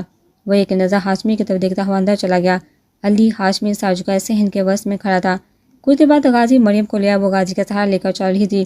ہاشمی بس پھٹی پھٹی نظر سے اسے دیکھ کر رہ گیا۔ وہ کیسے کیا بن گئی تھی؟ لو اپنی ماں کا بدلہ لے لو۔ چوہان نے اپنا ریوالور غازی کی طرف اچھال دیا۔ خاص میں اسے بتا سکتا کہ تم اس کے مجرم ہو۔ غازی نے وہ ریوالور ہاشمی پر تان لیا تھا۔ میں نے اپنی ماں کو کئی سال لوگوں کے ہاتھوں میں کھلونے بنتے دیکھا ہے، قانون کے رکھوالوں کے قدموں میں رولتے دیکھا ہے، سیاسی لوگوں کے ہاتھ استعمال ہوتے دیکھا ہے، لیکن میں نے اسے کبھی اپنی اس حال پر روتے نہیں دیکھا، خدا سے شکوہ کرتے نہیں دیکھا، کیونکہ اسے آتا ہی نہیں ہے۔ اسے اپنے نصیب پر رونا آنا آتا ہی نہیں ہے، اسے اپنے اللہ سے شکوہ کرنا آتا ہی نہیں ہے۔ اسے پتہ ہی نہیں کہ اس کے ساتھ کیا ہوا، اسے پتہ ہی نہیں کہ وہ کس سے اپنا قصور پوچھے۔ غازی کی آنکھیں بھیگ تھی اور مجھے پورے یقین ہے کہ اس سے تو ٹھیک سے یہ بھی نہیں بتا کہ میں کون ہوں۔ وہ رو رہا تھا۔ تمہیں کوئی حق نہیں تھا ایک ایسی لڑکی کو اپنی نفسیاتی خواہشات کے لیے استعمال کرنے کا جسے ٹھیک سے اپنا نام لینا بھی نہیں آتا۔ اس نے نفرت سے کہتے ہوئے ٹریگر دبایا تھا، لیکن اس کے پہلو میں کھڑی اس کی ماں نے زور سے اس کا بازو کھینچا۔ وہ نفی میں گردن ہلا کر اسے گولی چلانے سے منع کر رہی تھی، اپنی انگلیوں کے اشارے سے نہ جانے اسے کیا سمجھانے کی کوشش کر رہی تھی۔ وہ حیرانی سے اسے دیکھتا رہ گیا۔ علی اسے پہچان گئی تھی۔ لڑکھڑا کر چلتے ہوئے وہ ہاشمی کے قریب آئی تھی، پھر اسے دیکھ کے زور سے مسکرائی، اپنے دونوں ہاتھ اس کے چہرے پر پھیرتے ہوئے اس کے گال چومے اور اس کے سینے پہ اپنا سر رکھ کر کھڑی ہو گئی۔ علی، یہ اس کی محبت تھی، وہ محبت جو علی ہاشمی نے اسے سکھائی تھی اور وہ آج تک نہیں بھولی تھی۔ اسے کچھ یاد نہیں تھا، نہ اپنی ماں، نہ اپنا باپ، نہ اپنا بیٹا، نہ ماہن، کچھ نہیں۔ اگر کچھ یاد تھا تو وہ علی تھا، تو اسے پیار کرتا تھا، اسے نوالے بنا کر کھلاتا تھا، اس کا ہاتھ منہ دھلاتا تھا، اسے تحفے دیتا تھا، اس کے بال بناتا تھا، اسے اپنی رانی کہتا تھا۔ ہاشمی کے لیے چاہے وہ ایک کھلونا ہی صحیح، چاہے ایک ٹائم پاس ہی صحیح، چاہے فارغ وقت کا ایک شغل ہی صحیح، لیکن مریم کے لیے وہ اس کی کل کائنات تھا، اس کا علی تھا ہمیشہ کے لیے۔ غازی روتے ہوئے اپنے گھٹنوں پر گر گیا۔ ریوالور کب کا اس کے ہاتھ سے چھوٹ چکا تھا۔ کون کہتا ہے میری ماں پاگل ہے؟ وہ روتا چلا گیا۔ اسے کیا نہیں آتا؟ اسے تو سب آتا ہے، اسے تو محبت کرنا بھی آتا ہے، اس محبت کو ہمیشہ یاد رکھنا بھی آتا ہے اور اس محبت کو معاف کرنا بھی آتا ہے۔ چوہان چپ چاپ نم آنکھوں سے اسے دیکھ رہا تھا۔ ہاشمی بول نہ سکا، بس اس نے دھیرے سے اپنا سر مریم کے سر پر رکھ دیا تھا۔ یہ تو اس قابل تھی کہ تم اسے ہمیشہ اپنے دل میں رکھتے، کمینے انسان۔ ہمیشہ اس کے آگے ڈال بن کر کھڑے ہوتے، لیکن تم نے اسے رول کے رکھ دیا۔ اسے روتا دیکھا مریم اس کے پاس آئی اور اپنے دوپٹے سے اس کے آنسو صاف کرنے لگی۔ وہ نفی میں سا ہلا کے اسے رونے سے منع کر رہی تھی۔ اپنی ماں کو لے کر یہاں سے چلے جاؤ، باہر گاڑی میں 2 ایکڑ زمین کے کاغذات پڑے ہیں جو تمہاری ماں کے نام ہے۔ اس کے اکاؤنٹ میں 50 کروڑ ٹرانسفر ہو چکا ہے۔ بہاول پور چلے جانا، وہاں تمہارے لیے ایک گھر کا بندوبست بھی ہو چکا ہے۔ چوہان اپنی گاڑی کی چابی اس کی طرف اچھالتے ہوئے بولا تھا۔ جا کر اپنی ماں کے ساتھ ایک عزت بڑی زندگی گزارو۔ وہ اپنا ریوالور اٹھاتے ہوئے بولا۔ غازی ایک نظر ہاشمی کو دیکھتے ہوئے مریم کو لے کر وہاں سے چلا گیا تھا۔ ایس پی ماہن مرتضیٰ چوہان کی ایک اور جیت، میر سمران مرتضیٰ کا قاتل پکڑا گیا۔ اگلی صبح تمام اخباروں کی فرنٹ لائن خبر یہ تھی، مجرم علی ہاشمی نے اپنے تمام سابقات جامع قبول کر لیے۔ اس پر قتل کا مقدمہ آئے تمام نیوز چینل پر یہی چرچا تھا۔ علی ہاشمی کو جو جوڈیشل کسٹڈی میں دینے کے بعد ایس پی ماہن مرتضیٰ چوہان نے ایک بہت بڑی پریس کانفرنس کی۔ ہر نیوز چینل پر اس کی کانفرنس لائیو دکھائی گئی۔ ہر اخباری رپورٹر اور صحافی وہاں موجود تھے۔ میں نے یہ پریس کانفرنس اس لیے نہیں بلوائی کہ میں آپ کو علی ہاشمی کے تمام سابقہ جرم کا قصہ سنا سکوں۔ وہ ایک قاتل ہے اور اپنے تمام جرم قبول کر چکا ہے۔ بہت جلدی وہ پھانسی کے پھندے پر ہوگا۔ میرا مقصد صرف آپ کو اصلی حقائق سے آگاہ کرنا ہے۔ بعض اوقات بظاہر بے قصور نظر آتے لوگ ہی سب سے بڑے مجرم ہوتے ہیں۔ میں سریعام کہتا ہوں کہ ہاشمی نے جن لوگوں کو قتل کیا وہ خود کوئی دودھ کے دلہے نہیں تھے۔ جاوید قاطع، منظر عباس، سمران مرتضیٰ، یہ سب مجرم تھے۔ وہ ایک ایک کر کے سب کچھ کہتا چلا گیا۔ مریم کی پوری زندگی اس نے میڈیا کے سامنے رکھ دی۔ کیا شاہد اور کیا سائمہ، کیا میر اصف اور کیا سعدیہ، کسی کو بھی نہیں بخشا۔ ہم اپنے ووٹ سے ایک ایسے شخص کو جیتے ہیں جس کے دل میں رتی برابر عوام کی خیرخواہی کا جذبہ موجود ہو، جو لوگوں کی بیٹیوں کو چاہے اپنی بیٹیاں نہ سمجھے لیکن کم از کم بیٹیاں ضرور سمجھے، جو کسی کی روتی ہوئی بیٹی کے دکھ کا مداوع چاہے نہ بھی کرے لیکن اس کے دکھ پر دل سے شریک ضرور ہوں، جو کم از کم اپنی بیٹی کو عورت کی عزت کرنا ضرور سکھا سکے۔ کیا فائدہ ایک ایسے شخص کو ووٹ دینے کا جو اپنی اولاد کو سڑک کنارے بیٹھی لڑکی کو مفت کا مال سمجھنے سے بھی نہ روک سکے؟ کیا فائدہ ایک ایسی عورت کو ووٹ دینے کا جس کے دل میں اپنی بیٹی کے لیے بھی رحم کی رمق نہ ہو؟ وہ عورت آپ کی بہو بیٹیوں کی کیا حفاظت کرے گی جس کی اپنی بیٹی پورے 16 سال سڑکوں پر تماشا بنتی رہی؟ وہ کہتا چلا گیا۔ سارا اگلا پچھلا کچا چٹھا کھول کر رکھ دیا۔ ہیومن رائٹس والے تمام ادارے اور NGO شاہد اور سعدیہ کے پیچھے پڑ گئی۔ پارٹی نے سعدیہ مرتضیٰ لائسنس بھی کینسل کر دیا اور میر اعظم مرتضیٰ پورے 15 سال بعد اپنی آبائی سیٹ پر الیکشن ہار گیا۔ ان دونوں میاں بیوی کی ساری عزت اور شہرت حق میں مل گئی۔ تم نے گارنٹی دی تھی گھٹیا انسان، سعدیہ اس پر چڑھ دوڑی تھی۔ میں نے نہیں دی تھی۔ وہ بس مسکرا دیا۔ بہت خوب چوہان، کم از کم باپ کو تو بخش دیتے۔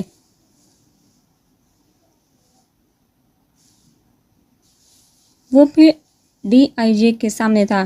باپ نے کون سا عمر بھر کسی کو بخشا تھا؟ اس نے کہا آپ کہاں جانا ہے؟ انہوں نے پوچھا۔ بہاول پور۔ وہ بولا وہاں کون ہے؟ انہوں نے مسکرا کر پوچھا تھا۔ اب انہیں کیا بتاتا، وہاں تو اس کی پوری زندگی موجود تھی۔